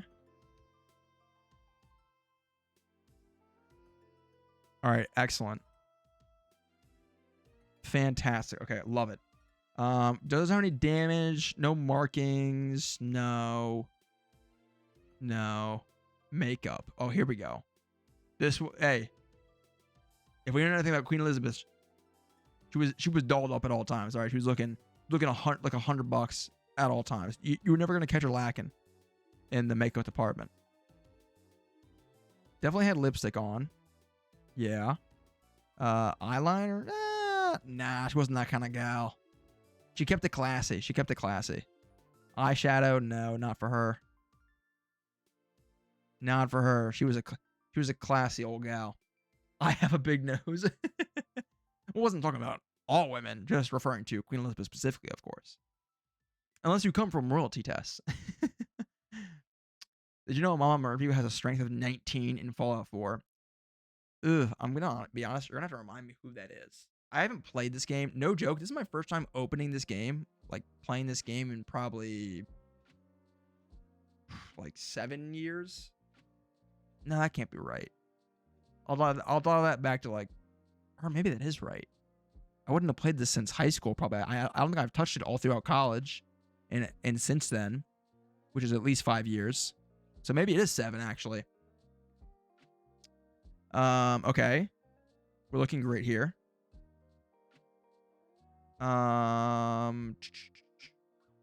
Looking good. We still need to fix her hair. Yeah. Color. We need this shit white as a ghost.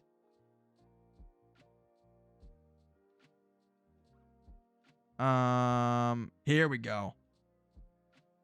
Wasn't quite bleached, but it was white. Yeah, there we go. Okay, now we're cooking. Dude, here's the problem. She needs to be like, we need her to look old. She does not look old enough. You know what I mean? Oh, there we go. We needed typing. Cheekbones. Wrinkled? Yes. Mouth. Ooh, wait. That's a good one right there. That might do. We need the most wrinkly looking mouth.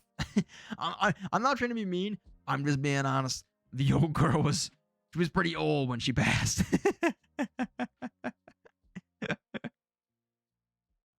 was friendly though. She seemed friendly. So we got to give her a big old smile. I feel like, you know what I mean? We got to give her a nice big old smile. Like something like that would be good. Long pout 5. We'll come back to that though. Very thin lips. Let's go to this one. Can we mess with their teeth? It'd be perfect if we could do that.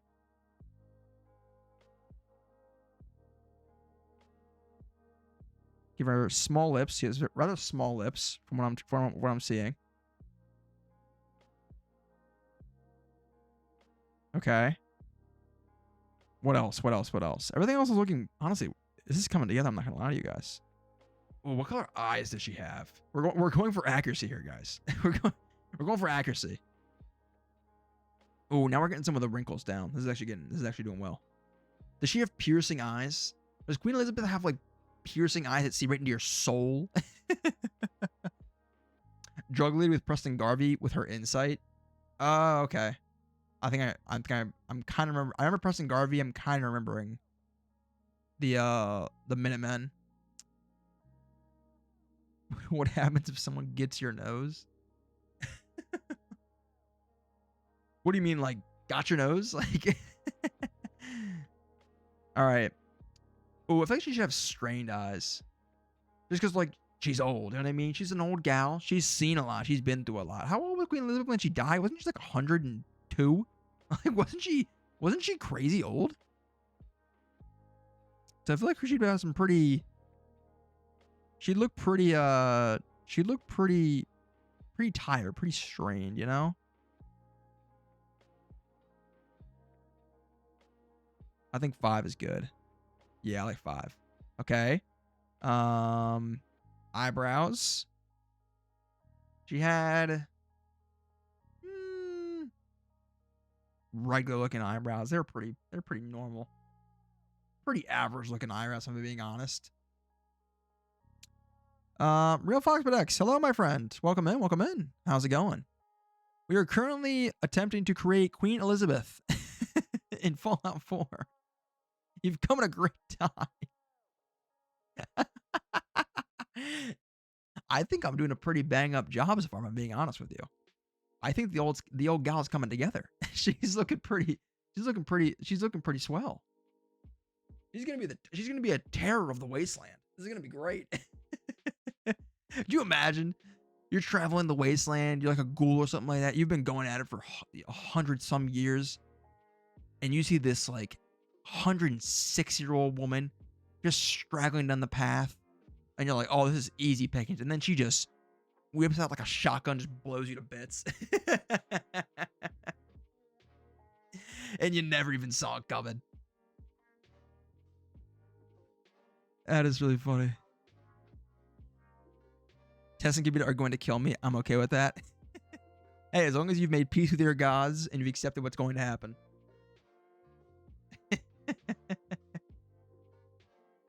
But listen, guys, I gotta be honest. I think this is starting to come together quite nicely.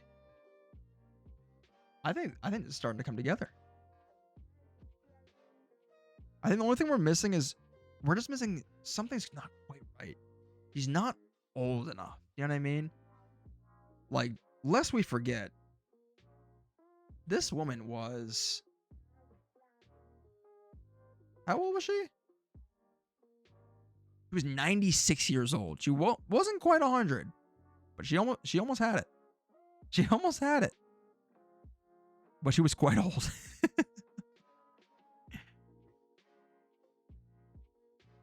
I'm getting, I think, blue eyes here is what I'm seeing. Trying to be as non-creepy as possible.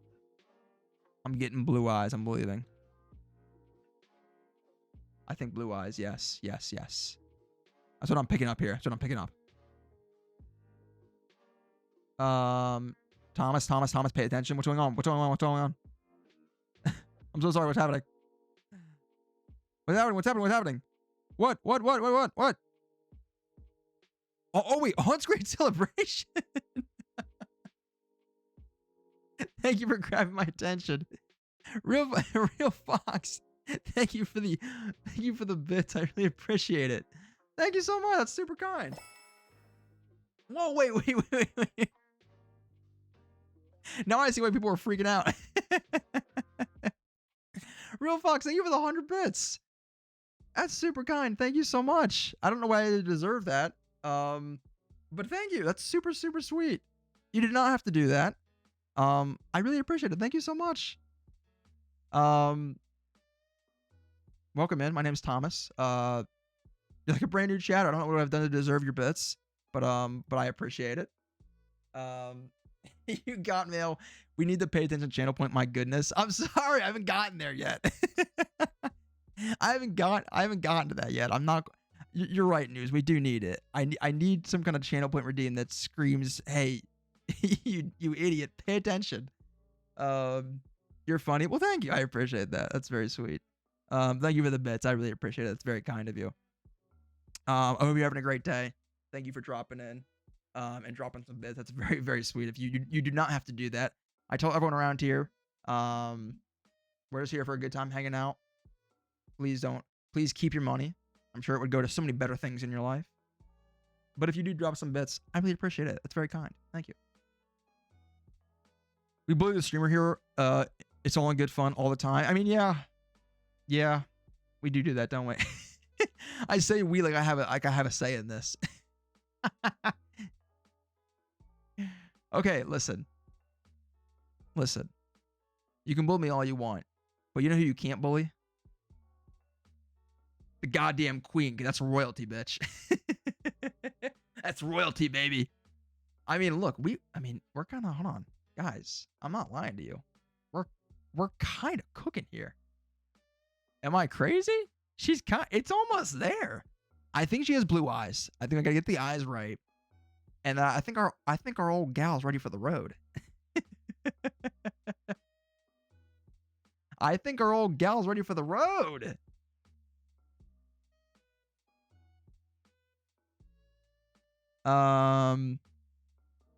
Cupid hates how I spell vampire. She does not like that for some reason. She's not a big fan. She is dead. I know she's passed. I'm sorry to our British brethren. Doesn't mean she can't kick some ass in Fallout 4. I wrote something. Can you go over it? Happy to. Is this something you want to like DM me and have me like look at it? I'd be happy to help out if you'd like me to. Or you can drop it in chat if you want us to like do a group peer review. If you want to do like a group peer review of your writing, hell, I'll take a stab at it. I would say I'm rather well read in my day. All right, let's get the eyebrows right on our old gal.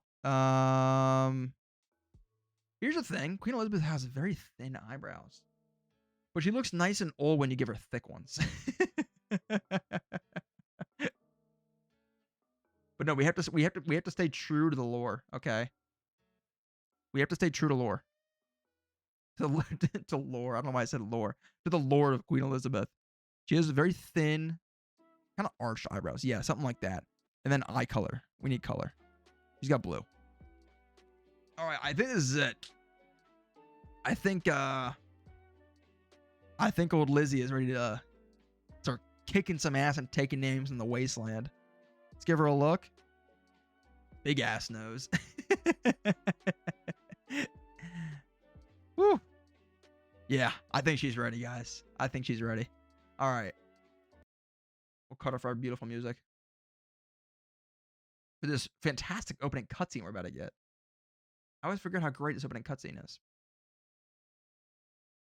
I just realized, am I in the Fallout category? I don't think I am. I am not. I am not. Who cares? Twitch can find me and complain about it. All right. I think we got a winner. Oh, wait, body. Oh, I forgot. We have to. Oh, okay. We're going to speedrun the body type. Queen Elizabeth was. She was. I don't know if you guys knew this, actually. Queen Elizabeth was absolutely yoked. Queen Elizabeth was ripped as hell. She was a tough old girl. She could beat your brother's uncle, that's for sure. Beat anybody's ass. tough as hell. So we got to make that accurate. She was strong as shit, take anybody down. But definitely muscular. And yet still a hunk of a woman. All right, I'm happy with that. Dude, that's so fucking awesome. Just a ripped ass Queen Elizabeth. I think we got it. I think we nailed it. And that's it. All right. Hell yeah. Oh, Lizzie's ready to go, baby. Here we go. Quick pause. Let's take a look at your writing here. Let's take a little read. News, would you like me to read this out loud? Or would you like me to read this silently? I'm gonna put you on blast. I'll just read through it real fast. I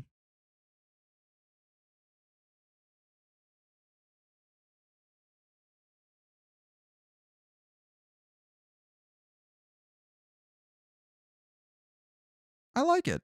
I'm able to read a lot faster just in my head because you guys know how fast I talk and it's so incoherent.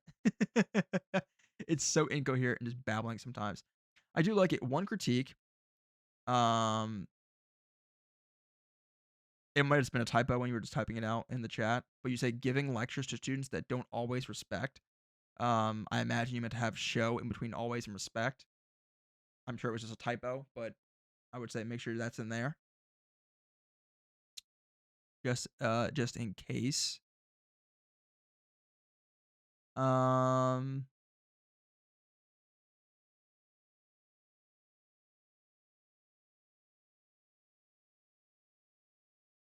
Otherwise, I'd maybe say at the start when you say all my tutors, colon, you were all amazing. I don't think you need to do the colon. I think you could just say like a normal sentence, to all my tutors, comma, you were all amazing throughout the years.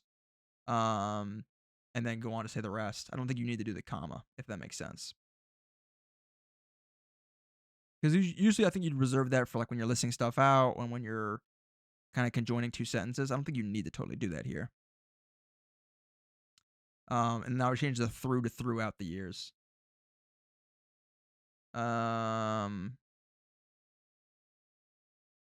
It is in a list. Yes, but I'm thinking of a list traditionally when you're literally listing things out like apples, comma bagels, comma bananas, comma whatever. All your sentences are broken up in their independent clauses. They're all complete sentences, so I don't think you don't need to do the colon. You don't need to do that.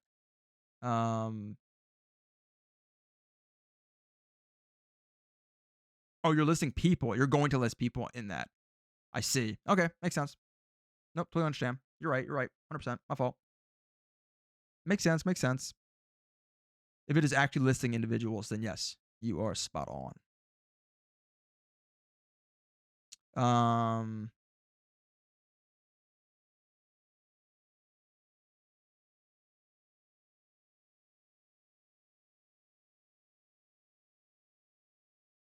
I think it's fine. I think it sounds good.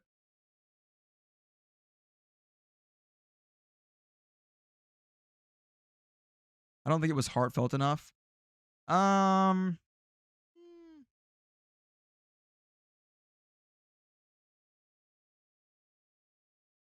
think there's one critique I could give you that can maybe make it a little more, I think, earnest.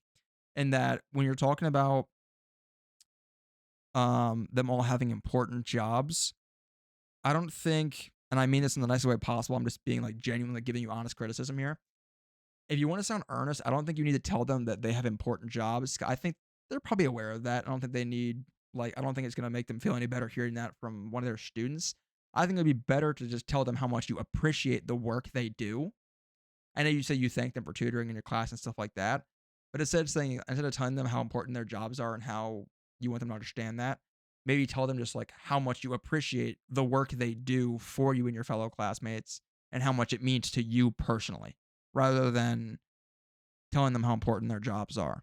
And I understand their jobs are important. I totally agree 1,000%. Teachers are very important individuals. They're invaluable. I just think maybe that would be a little more earnest and is talking about just how much you personally appreciate what they do for you and others. You know what I mean? And I agree, they barely get paid. One of my best friends is a teacher, So believe me, I know. And that's just my advice. Please, you do not have to take it. Just throwing that out there. Whoa, sensitivity is nuts. That's just my personal take. You do not have to take it. That's just me. I feel like that would maybe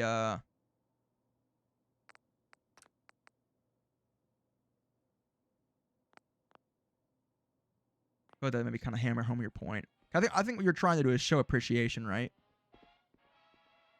And so I think literally expressing that and telling them how much you do appreciate what they do, I think that might hammer it home. Hey, Codsworth, my boy! Thanks, Codsworth. Oh, my boy, I missed you so much. Hun? Can't believe Nate. It's almost Halloween. We need to finish making Sean's costume. Having not played a female character, I did not know our husband was named Nate. Nor is the female. Yes, I knew that. Sean is not a white baby. Yeah, he is. That's a white baby. I guess you could maybe make the argument that he looks a little bit mixed. We were nervous at first, but I'm glad we got Codsworth. Nah, that's a white baby for sure, right? It flows better with that change. I think it might. But again, this is totally on you. I don't want to tell you how to write your thing. But yeah, it's funny. I mean, this reminds me of like my sisters. Like, I've always helped them with their writing assignments because that's always been my strong suit. So I've very much been in that position before. But noobs, if you would like some any more critiques, I'm happy to help. You can just ping me on Discord. Happy to help if you like it. It's up there. Not that you need it, just if you have any questions. Happy to help. All right. Played with Sean. We got Codsworth, who won't be with us much longer. No, Sean isn't. Look at Nora and Nate. They are pale. Sean is mixed. Oh. Hey, hun? You make a solid point. Whenever I answer, he just asks for you over and over. You make a solid point. I see what you're getting at now. Nora cheated with the mailman. You mean Lizzie? Listen, when Lizzie cheats, it's not cheating. She's allowed to do whatever she wants. We established this. I'm a... hello there, stranger. Well, hello there.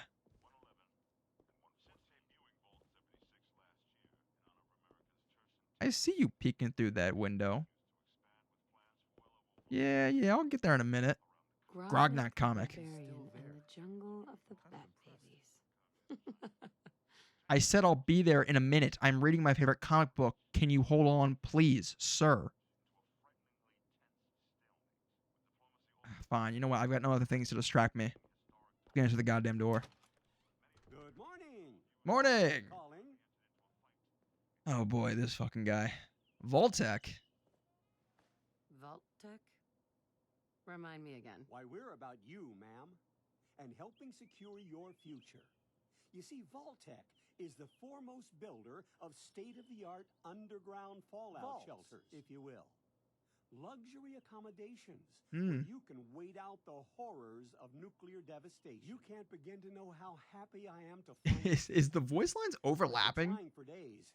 It's a matter of utmost urgency, I assure you. Utmost urgency, you say? Like, would you say within the next 20 minutes or so? Are we talking like days, weeks, months kind of thing? What's so important? Why, nothing less than your entire future. If you haven't noticed, ma'am, this country has gone to heck in a handbasket, if you'll excuse my language. The big kaboom it's inevitable, I'm afraid. And coming sooner than you may think. Really? Now, I know You don't you're a say. busy woman, so I won't take up much of your time. I'm running a country after all, so I'm rather busy. A precious commodity. I'm here today to tell you that because of your family service to our country, you have been pre-selected for entrance into the local vault. Ooh. Vault 111. Wow. How did we get so lucky? Go away. How does that work? Ah, Just go away. Won't take but a moment. We do need to verify some information to make sure you're cleared for entrance in the this man does not unprecedented take no for an answer. total atomic annihilation. The apocalypse? Well, hell, sign me up. That's the spirit. Now, let's see. Oh, this is our perk lineup. I forgot about this. It's overlapping. Normally it doesn't. It's probably just. It's probably my junk. I'll probably have to fix that later. Turn up the game volume a tad. Absolutely. I was wondering if it was a little quiet.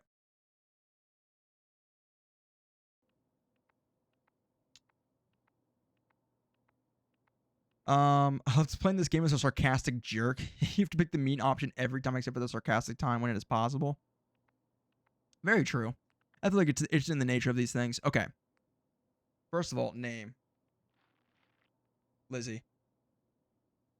What our friends call us. What our friends call us. Thanks, sorry I'm deaf. You're good. Don't apologize. I think it was too low. I was kind of struggling to hear it a little bit as well. So that's her real name. Oh, no way we could fit that whole thing, right? We definitely can. Let's see how much I can get.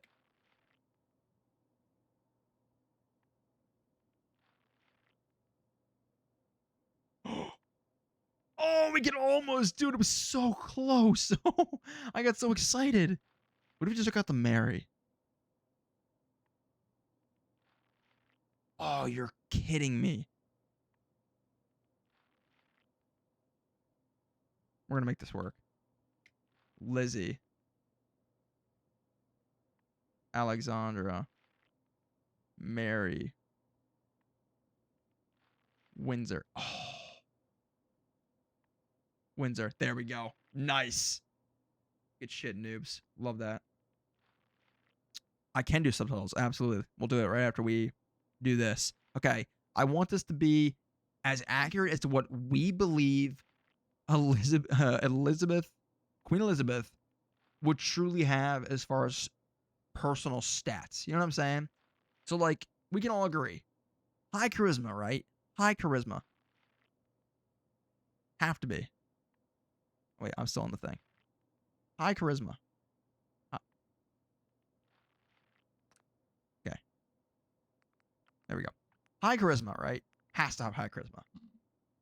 8 in endurance. She lived a long time. Great call. Phenomenal call. Absolutely, I agree with that 1,000%. She lived to a ripe old age, okay?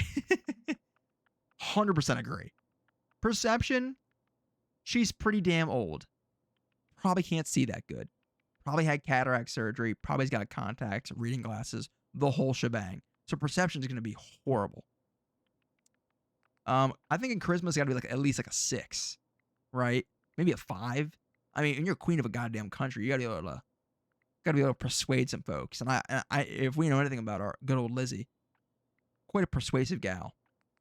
Intelligence, probably fairly smart. Running a country, we'll say like a 5. That doesn't leave us with much points left, though. Strength, she's not going to have any strength to her. But then again, we have established she has a sleeper build. She has a sleeper build. She's stronger than you realize, okay? And also, it'd be pretty hilarious if we have Queen Elizabeth swinging around a baseball bat as her weapon of choice. That'd be pretty sweet. For agility, because she was a combat nurse in World War II. Are you just looking this up? I'm about to say you were pulling some great facts out of here, noobs. This is fantastic. This is perfect. I like the 2 strength. I agree with that. I'm having to almost do 3 strength. And then combat nurse I like, but being a combat nurse, I'd almost rather put that as like intelligence and luck rather than agility. Because again, with the thing is she's old. This is Lizzie in her at an age of 96. So agility should be like a 0. You know what I mean? She can hardly walk. So I'm thinking agility goes to like 1. You know what I'm saying? Like overall finesse and reflexes. 0 finesse, 0 reflexes. She's old as hell. I do like luck being high. I like a 2 luck. Or like not high, but just like I like a 2 luck.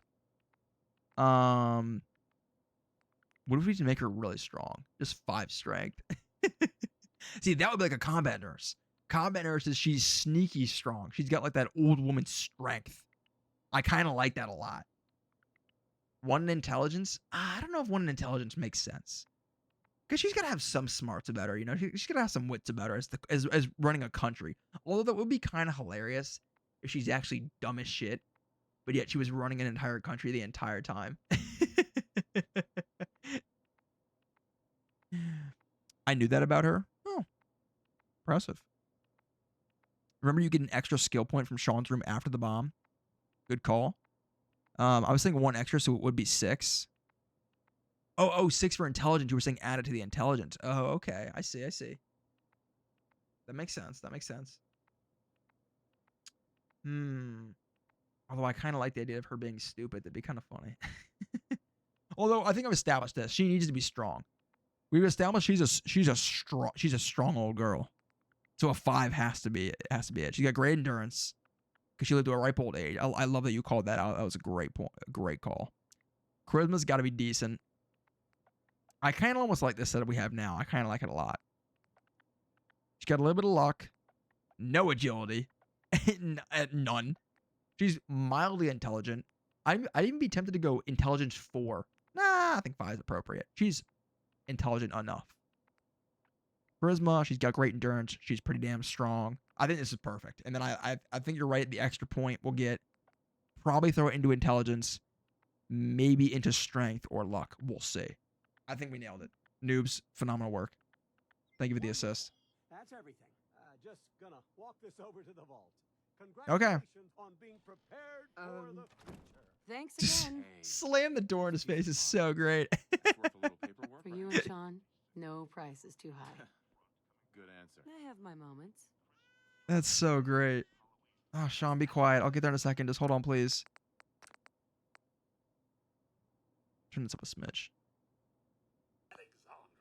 Sean has been changed, but he absolutely refuses. I got it, Cosworth. Get out of the way. Some of that maternal affection. Hey, buddy. Head, honey. I'll be there in a second to help, okay? My boy isn't giving his mother. The Queen any had trouble. chocolate like every day. That mobile on his Oh, own. subtitles. Sorry, you're right. Good call.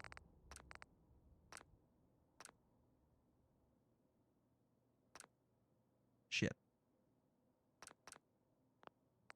That be here. There we go. Perfect. Thank you. Thank you.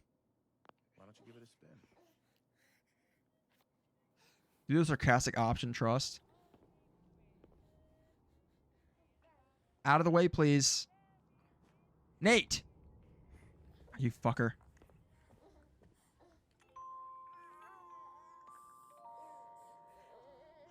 That's my boy. On his best Hey. behavior, just like his dad. You locked us in? Most of the time. Listen, after breakfast, I was thinking we could head to the park for a bit. Weather should hold up. I don't know. Should we? Oh, right. The park. With you. Because I want to get pregnant again. Mom, you should come and see this. Cosworth, what's wrong? Yeah, because I'm trying to have baby number 2. All right, Cosworth, what the hell's going on? What is so goddamn important? Followed by flashes, blinding flashes, sounds of explosions. We're Oh. trying to get confirmation to have lost contact with our What did he affiliate say? stations. Oh no. We do have coming in. That's This isn't Tom and Jerry. confirmed reports. I repeat, confirmed reports of nuclear detonations in New York. And Dude, could you imagine? thank God. The baby isn't Nate's. Run, Nate. It's a trap. We need to get to the vault. Now! Got Sean. Let's go. Yeah, that's his goddamn baby. Is the extra point here now or after? They were saying after, right? Yeah, like after the bomb drops. Okay. Residents of Sanctuary Hills. Oh, dude, this is taking me back. Evacuate to vault This opening cutscene. Dude, we're hauling ass, by the way. God damn. I'm not even sprinting yet. We are hauling ass.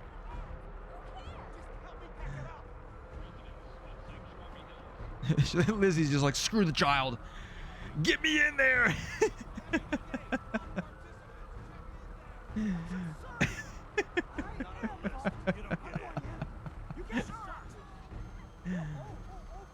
Elena, hey, what's up? I'm on ad right now. Oh, goddamn ads. Don't worry, you're not missing much. Just nuclear fallout. Prepare for the future.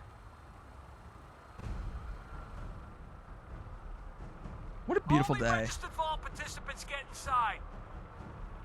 She's here officially. Elaine, how's it going? What's up? Hello, hello. How you doing? We need to get in. We're on the list. I'm the Queen of Great Britain. I should have a spot reserved. Pretty much an entire vault for me. Lizzie, what's under? Okay, thank you. Thank you so much. What's gonna happen to all those people outside the gate? Lana filling you in. We are playing Fallout 4. I am Queen Elizabeth. Lizzie for short. Step on the platform in the center. I don't know how it happened like this. I'm stuck in a vault with these goddamn normies, but Almost there. Is Sean okay? He's fine. I guess I won't make a big stink about it. We're gonna be okay. Given that it's nuclear fallouts and all. Oh my god! Oh my lord. Dude, I forgot how awesome this cutscene is, this opening scene. The baby? Oh, Sean's fine. Sean's fine. Alright, and there we go! Nuclear fallout! Oh, isn't that great? Did you know if you press E in the cryopod, you can hit the glass? Really? We're okay. Everyone, please step off the elevator and proceed up the stairs in an orderly fashion. What the fuck? I've never seen us play this. Oh, you're missing out. Vault 111. A better future underground. This is a fantastic game. Fallout 4 is so much fun. If you like open world games at all, even a touch, and RPGs, you would love it. I highly recommend it. This is the very start of the game. You've missed nothing. We spent a long time making my character as close to what I think resembles Queen Elizabeth as physically possible. Actually, now that I say that, what are my controls? I'll flip the thing around. I'll flip it around to show you. What's my...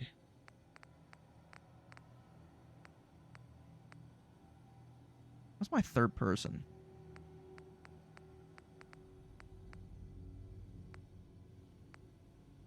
Is there a third person mode in this game? Am I tripping? Was there actually not one? I feel like there definitely was, no? Here we go, toggle POV. There we go. There she is! There's the old gal. It was Scroll. Thank you, noobs. And I know what you're thinking. He doesn't look a day over 60. Hey, that's what eating chocolate every day does to you. All right? She discovered the trick to old age. You got to eat chocolate every day. You got to work out. Be active. Lizzie didn't live to 96 for nothing, all right? Now just head down the hall. We're going to be running this joint pretty soon. Each of you take one of You know, these. as Your queen, brand new vault. I will not be wearing that. I'm queen, you hear me? It's down the hallway right there. What now? This is Follow the doctor. this is absurd. Where to go? I will not stand for this.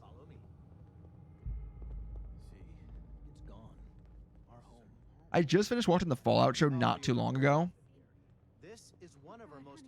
So this is super fun to play this after watching the show. But Vault Tech will be with you every step of the way. Sir, do you run things here? I would have words with you. I would have words.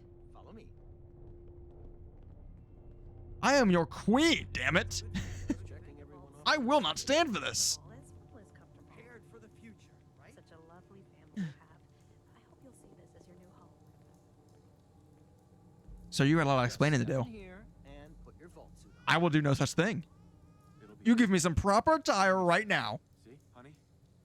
Could you help me? I will not be caught dead in this jumpsuit. Only the finest of linens and silks touch this body.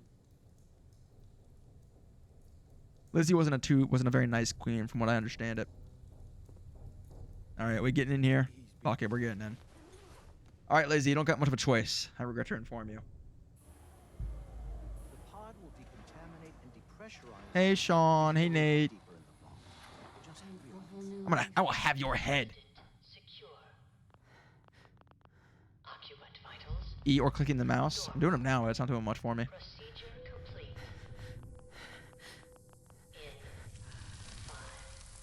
And as we freeze over and take one last look at our lovely husband and child, everything goes white.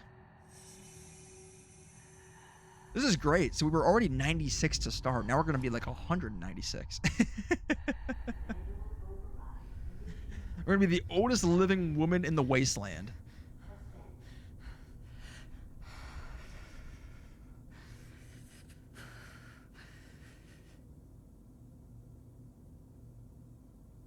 This is the one. Here. No, I'm the one. Open my booth. I am your queen. Get me out now. Damn you. You will rue the day you crossed your queen. Tyranny. Treason.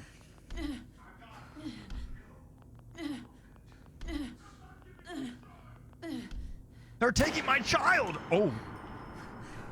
I forgot they did that. Oh, shit. You bastard. That was my sixth husband. I liked him. I kind of forgot that happened. I'm not gonna lie. I forgot they shot him. I was kind of surprised by that. I'm not gonna lie to you. There's a new Vault 111 suit near the area you enter before you open the gate. Do I pick it up? Vault in New Vegas, you play as a pissed off man with brain damage. Fun fact, he isn't dead. Really? You try to resurrect command on the dead spouse, it doesn't work. Oh, that's cool. Started out of time. Exit Vault 111. The suit's just not dirty. Ah, I see. Well, we gotta get a nice pristine suit. I am the queen. I will not be seen caught. I will not be seen dead in these disgusting duds they've got me in. Also, I don't remember. I'm moving so fast. I don't remember being this quick. All right, let's take a look around. Anything worth investigating? Ooh, there's a terminal. Welcome to Robco Industries Termlink. Cryogenic array. Premature termination resulting in system failure. Isolated manual remote override detected. Controls disabled. Very cool. Very cool. Endurance. Oh, is endurance your speed? Okay. Thank you, noobs. Are these guys all dead, by the way? They don't look too good. they don't look too good, Ed. You guys okay in there? Oh, dude, he looks frozen. He looks... I can't be the only one left. Hello? Lizzie, I think you are the only one left. I think you're it. I think you're all that's left. Hold on, I'm cranking the volume up a tad. I think it is still kind of quiet. If it's not, let me know. If it's too loud, please tell me. Whoop. I can see all my tabs now. I have a screwdriver now. I don't want that. Get rid of that. Sliding door inaccessible. Oh, we're not going that way. We're going this way. When you get a 15 in endurance, you no longer lose stamina when sprinting. Oh, that's cool. Unless your game is sped up somehow. It is not. Grab your second wedding ring? Second wedding ring?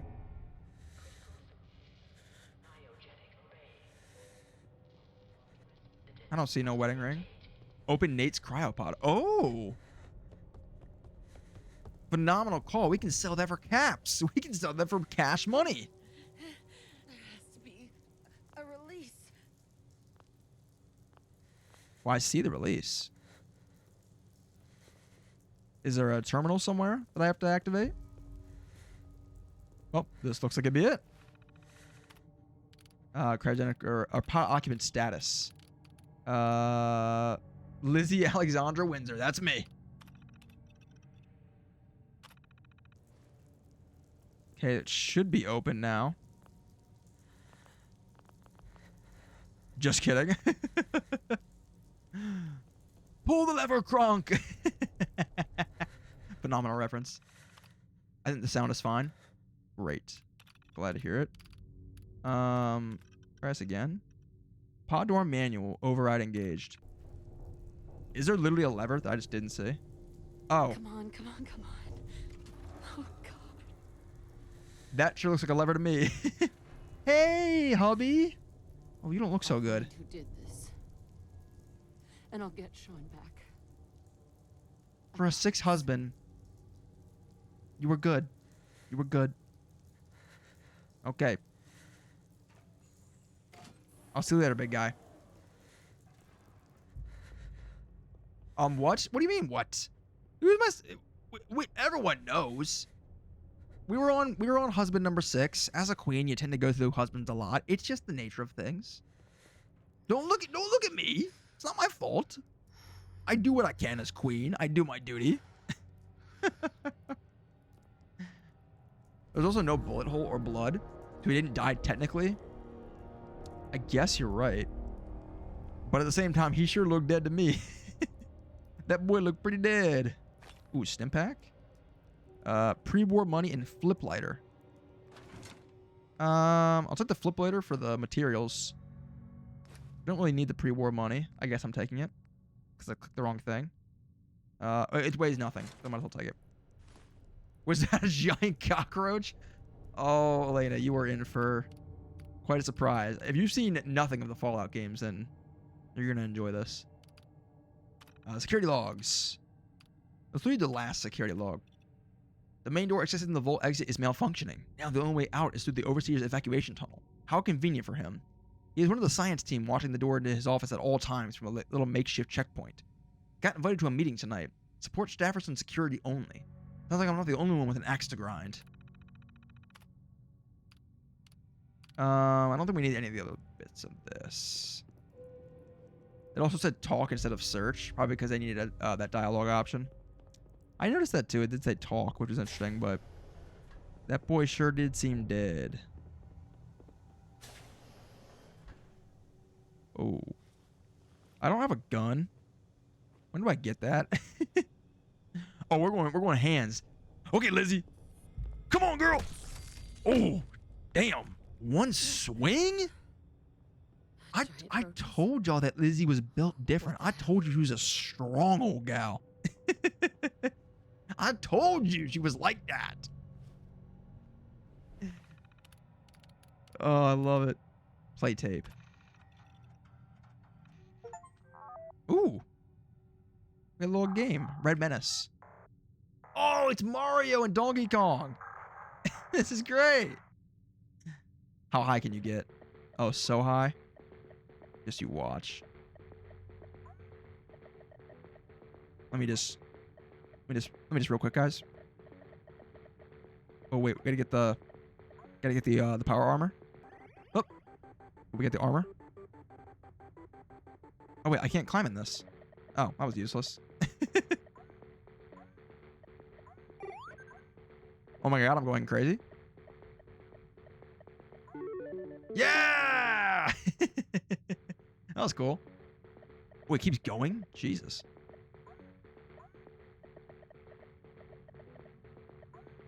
Uh-oh. Yeah, I goofed up. That was a mistake. All right, we're done. That was cool. That was kind of fun. I didn't put Donkey Kong in this. I enjoyed that. Hot plate. Sure, I'll take it. Why not?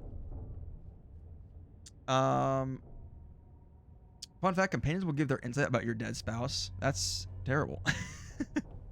There was a security baton. You just missed it. I missed it for the longest time. Really? Was it in here? I did miss it. You're right. I did not see it. Was it out here somewhere? Yes, it is.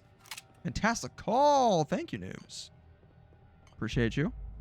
I mean, we just established that Lizzie does not need it. She is an absolute. She's basically like Muhammad Ali. If Muhammad Ali was just like, you know, even better than what he already was. All right, let's go beat some cockroaches, shall we? Oh, well, that one took care of itself.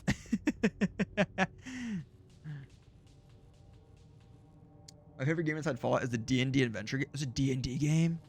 I want to play that. That sounds awesome. Oh, God, they come at you. They come at you so fast. I told someone to beat all of the Pip-Boy game. That's pretty cool. There's a second one further back, I think, as well. I don't think we can dual wield, can we? What happened here? Where is everyone? Oh, more roaches. Disgusting, disgusting vermin. You dare touch the queen? You can't. This isn't Skyrim. You're so right. I would easily get that confused. Is this all that's left? Ooh, Stimpaks. Thank you. There's our gun. I mean, Lizzie kind of don't need it because, like we've established, she is built different. But I guess we'll use it because it's kind of cool. I am crying. What did I just take? We don't need that.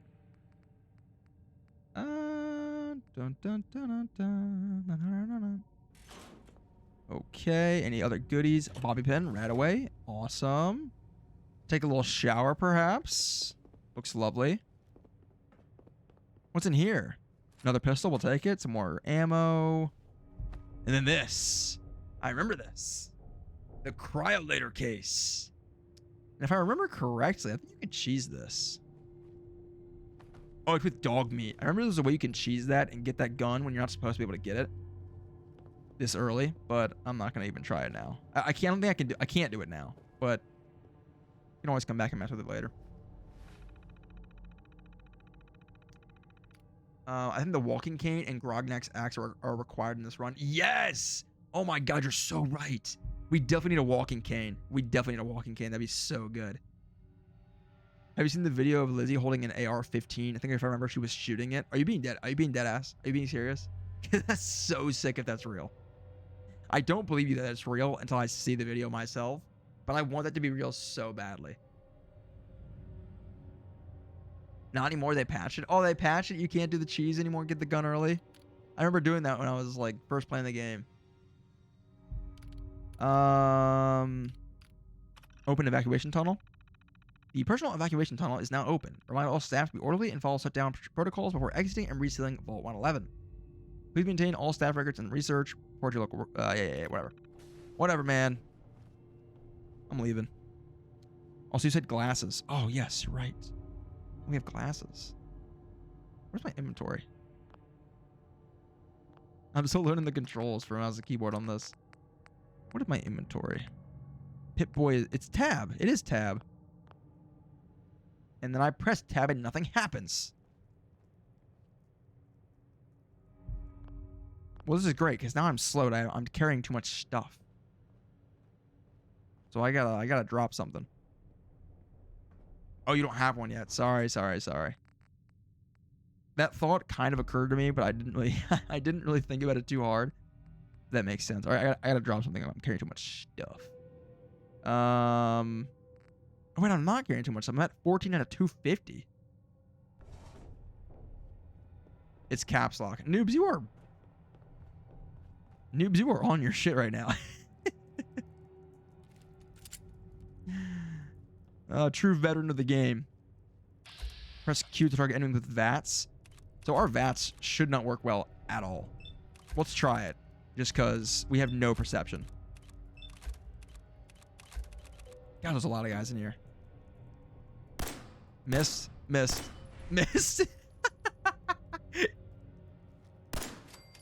That was great. I figured we were going to miss on those, but I'm so curious to see how accurate it was.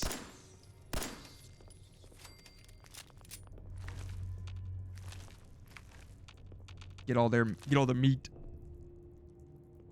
all the meat. C is auto walk. Gotcha. Yeah, I think alt is power hit. Control is crouch.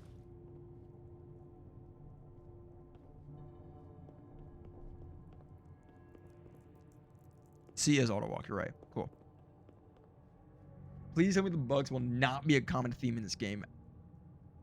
I have bad news for you. I'm so sorry to be the person to tell you this, Elena. They're not uncommon. Have you played any Fallout games at all? Or have you watched the show, or have you heard about it in the slightest? Because if not, I'll fill you in. This whole game is set in a... No. Okay, great.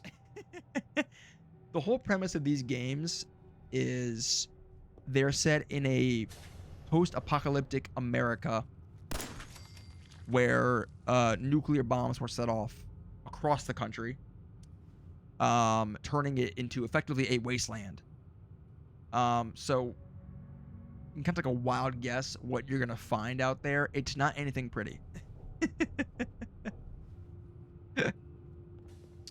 Yes, which means radioactive roaches. Yep, so you're spot on.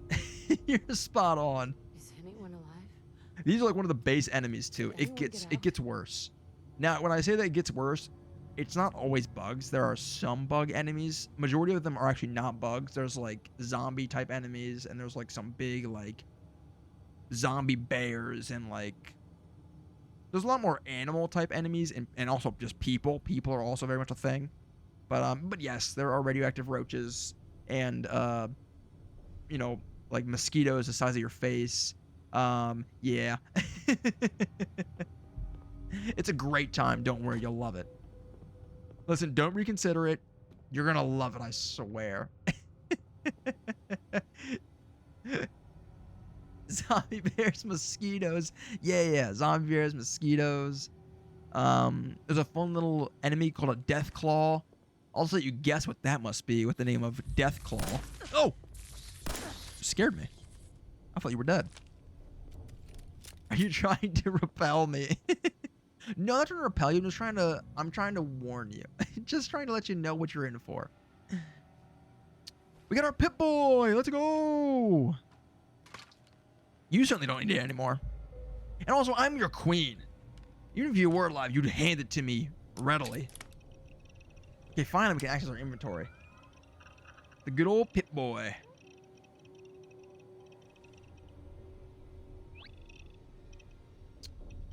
U.S. got nuked by China, which turned into a wasteland, which mutated creatures and giant bugs. Giant lizards, ghouls, scorpions, people, bears, deer, stuff like that. Yeah, pretty much. All right, cool. We have our little guy. So cool. I'm generally so proud of how we distributed our perks in this. I'm very proud of this. So Elena, for context, when you very much start the game at the very, very beginning, like seconds before you got here, minutes before you got here, you get a certain amount of perks you can associate to different attributes: strength, perception, endurance, charisma, intelligence, agility, and luck. And I think we very accurately assigned them to what we believe Queen Elizabeth would have had as far as attributes go. Of course, we know she's got a sleeper build. She's actually strong as hell. She's a strong old gal. So 5 strength. She's old, so she can't see for shit. So 1 perception, of course. She can't see at all. Endurance is 8, as Noobs correctly pointed out. She lived to 96. Gal was around for a long time, so endurance is up there. Charisma, gotta be high. She was queen of a country. Intelligence, moderate. Queen of a country, again, self-explanatory. Agility, 0. She's 96 years old. We are playing this Queen Elizabeth as if she is currently 96. So a cane is a must. We are not going for speed. We're going for heavy hitters. She's going to take it with a 1-2 punch like Muhammad Ali, and that's it. And if that doesn't work, we're fucked. And she's got a little bit of luck thrown in there. A little bit of luck. A splash of luck. All right. Prepare yourself. It's time to journey into the wasteland. Vault door cycling sequence. So yeah, you saw a little bit what it was like coming in. Stand back. And now you can see what it's like leaving.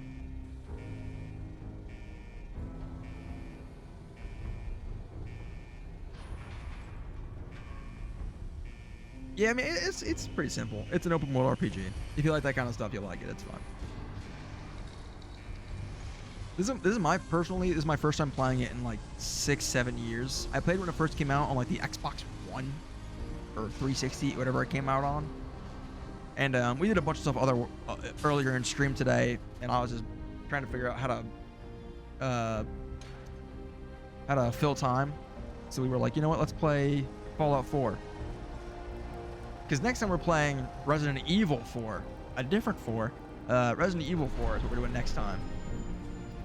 But I figured I'd like to, you know, be able to dedicate a whole stream to that. This was a time filler for now. All right, let's do it. Do you want to change anything? Change names with special attributes? Absolutely not. We nailed those. Change appearance or finish exit the vault. Do we think the appearance is solid? I'm tempted to change one thing that I didn't think to change, which is our hair. I didn't realize that I didn't actually change the style of our hair. I realized I made that mistake as soon as I left the character editor. So I think we need to figure out, this might be the appropriate hairstyle though. This might be perfect, to be totally honest with you. It looks fun. It is fun. I highly recommend it. Is it story based with an ending or just constant survival? It is story based. There is a story. There are multiple different endings, depending on how you make choices. There are dialogue with different characters. There are actually you have dialogue options. You usually have 4 dialogue choices, and based on how you put your stats across your attributes, it will open up certain dialogue options to you. So like if you have a high charisma stat, a lot of times you can convince people of things or like persuade them really easily. If you have high intelligence, sometimes you can use that to like unlock certain things and open certain things up to you.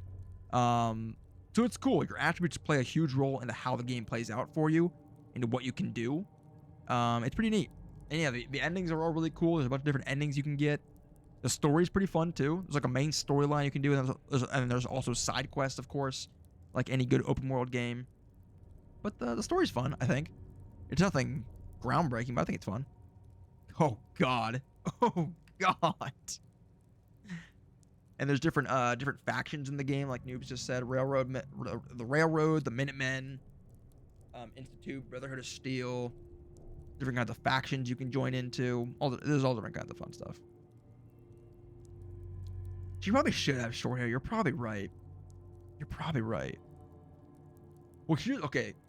For reference, here's what we were using as a reference photo. Okay, it was this. So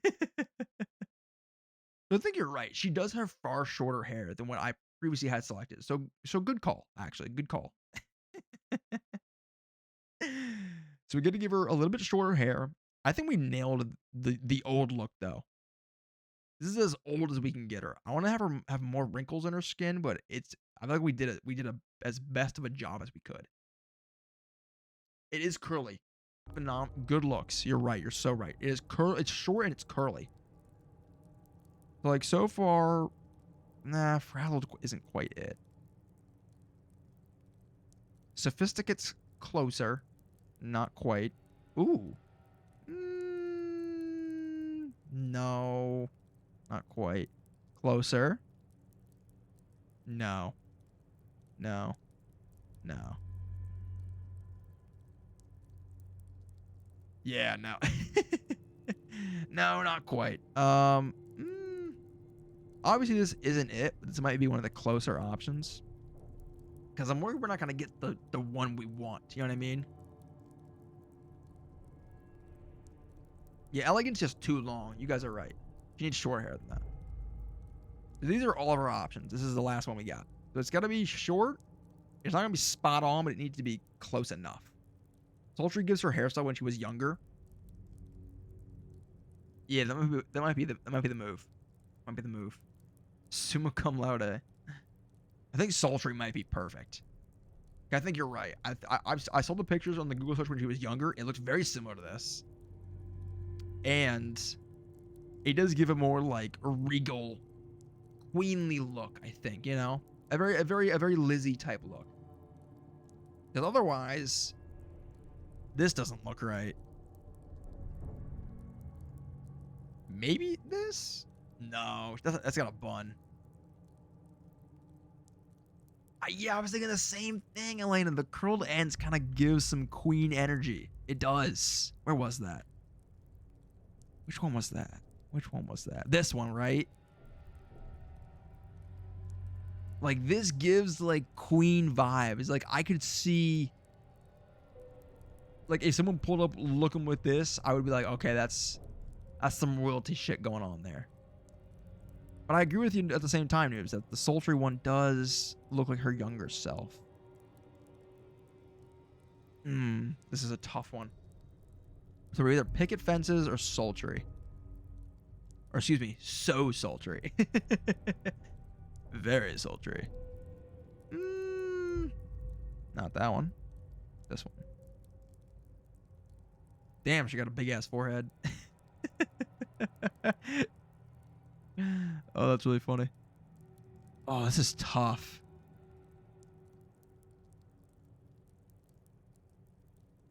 I think I'm gonna go picket fences.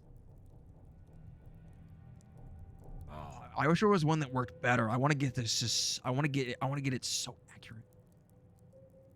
I think this is the best we got.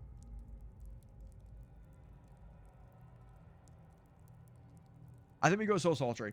I think this is most accurate to what she looks. No, fuck it. I take it back. Nope, picket fences.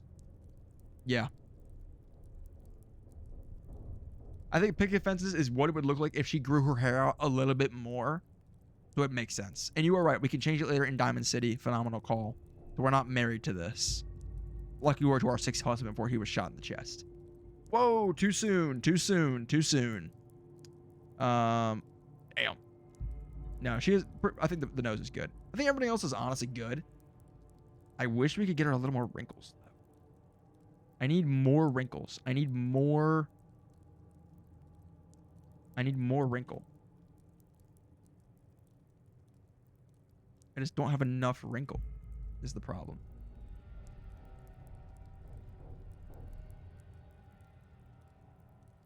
Oh, wait. More wrinkle? Oh, perfect. Wait.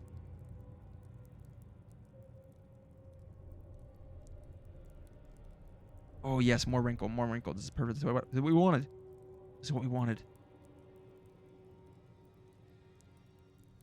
And then forehead. Wrinkled. Cheekbones. Did we do cheekbones? Wrinkled. Perfect. I love jowls. It's just so... I don't know. Something about that is so funny to me. Wrinkled. I mean, we're wrinkled all the way around. Oh. No, we're not. We missed the neck. Almost a fatal error. And the ears, too, actually. Oh, wait. Yes. I gotta give her some wrinkly-ass ears. And the jaw? How did I miss the jaw? She's a pretty skinny gal. She's got a pretty... Actually, no. She's got a pretty thick jaw from what I'm seeing. Yeah, that's better. And then chin. And the chin's fine. All right, I think we nailed it, guys. And that's it. One last time for reference. I think we did pretty good, all things considered. Then again, she's got a lot of baggage in the jaw area.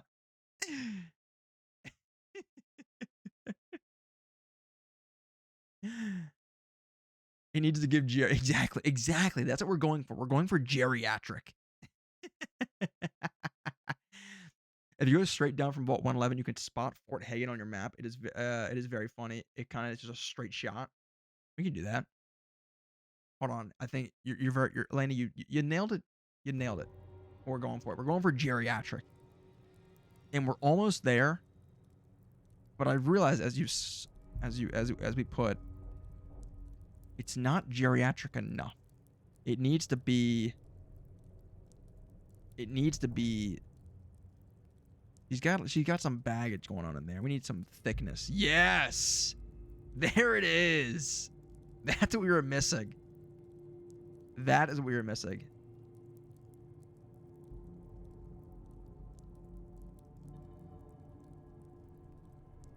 That is much better. And then same thing here. I need to flesh that out.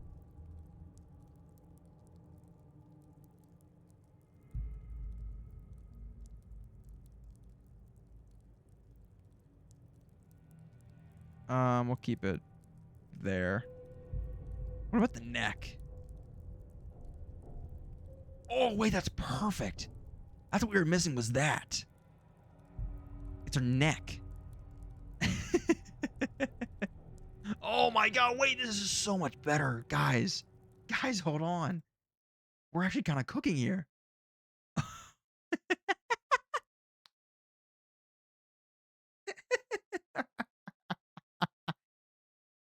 Wait, the neck just like saved it.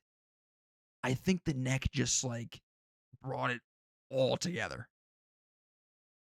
Am I crazy? I think it kind of did.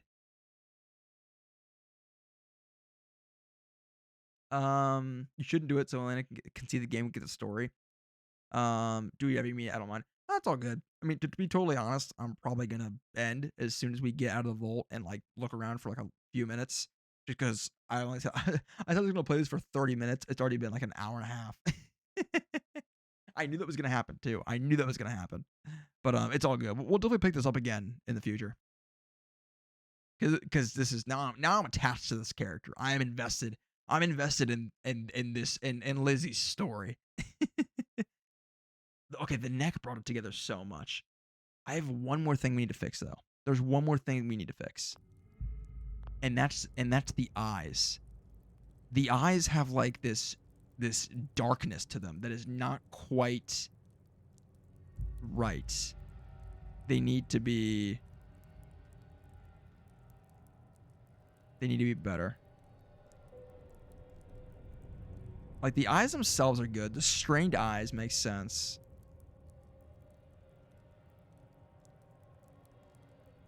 But like there's like you see like there's like this dark patch around the eyes, you know? No, that's fine. How do I fix that? Type? No, I already looked at that. Color? We did that. Sculpt. Let's try this. Whoa! God damn! Her eyes got huge. Mike Tyson has the same neck. What'd I tell you? Lizzie's a fighter. She can knock you out with that 1-2 punch, I'm telling you. It needs to be authentic. Exactly. It needs to be authentic. It needs to. Oh my god, we could space her eyes out like crazy. No. I don't know how to get rid of the darkness, so we're just gonna keep it. I think this is perfect. I think this is way better than we had it. This is a massive improvement. This is chef's kiss. This might be my magnum opus, guys. This might be my magnum opus. All right. Confirm. Let's go. Exit the vault. Here we go. I'm going to call it a night. Have a great rest of your stream. Hope myself help. Absolutely. Noob, it was so great chatting with you. Thanks for hanging out. Hope you had a good time. I hope you enjoyed going through those 2025 predictions. Some of that true crime stuff. I hope you enjoyed that. Everyone else seemed to. I will catch you again on Wednesday. Wednesday. Next stream Wednesday. I hope. New year, new me. I'm gonna stream when I say I'm going to. Started when pigs fly. Oh, look at that. Such a cool opening shot. Like, check that out. God, that's so awesome. That never gets old. Pyromaniac. Find and kill Pyro. Only 13 days late. It's not my fault. It's not my fault. I can't help it.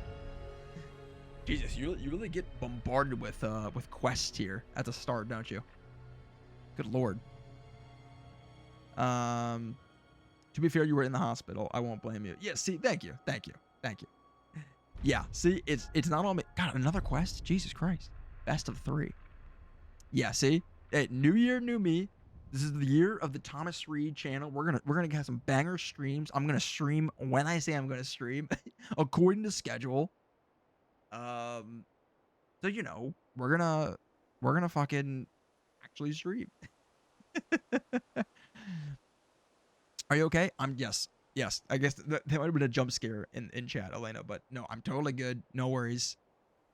Some folks around here were wondering where the streams were. I hadn't streamed for like 2 weeks because I was in the hospital. Had some shit going on. We're all good though. Do not fret. Do not worry. That is because the upgraded stuff. Oh, is that because of like they added stuff to the game? Is why the quests are all there? Is that how that works? Yeah, look at this. 1, 2, 3, 4, 5, 6, 7, 8. What the hell? We've got 8 quests to start the game.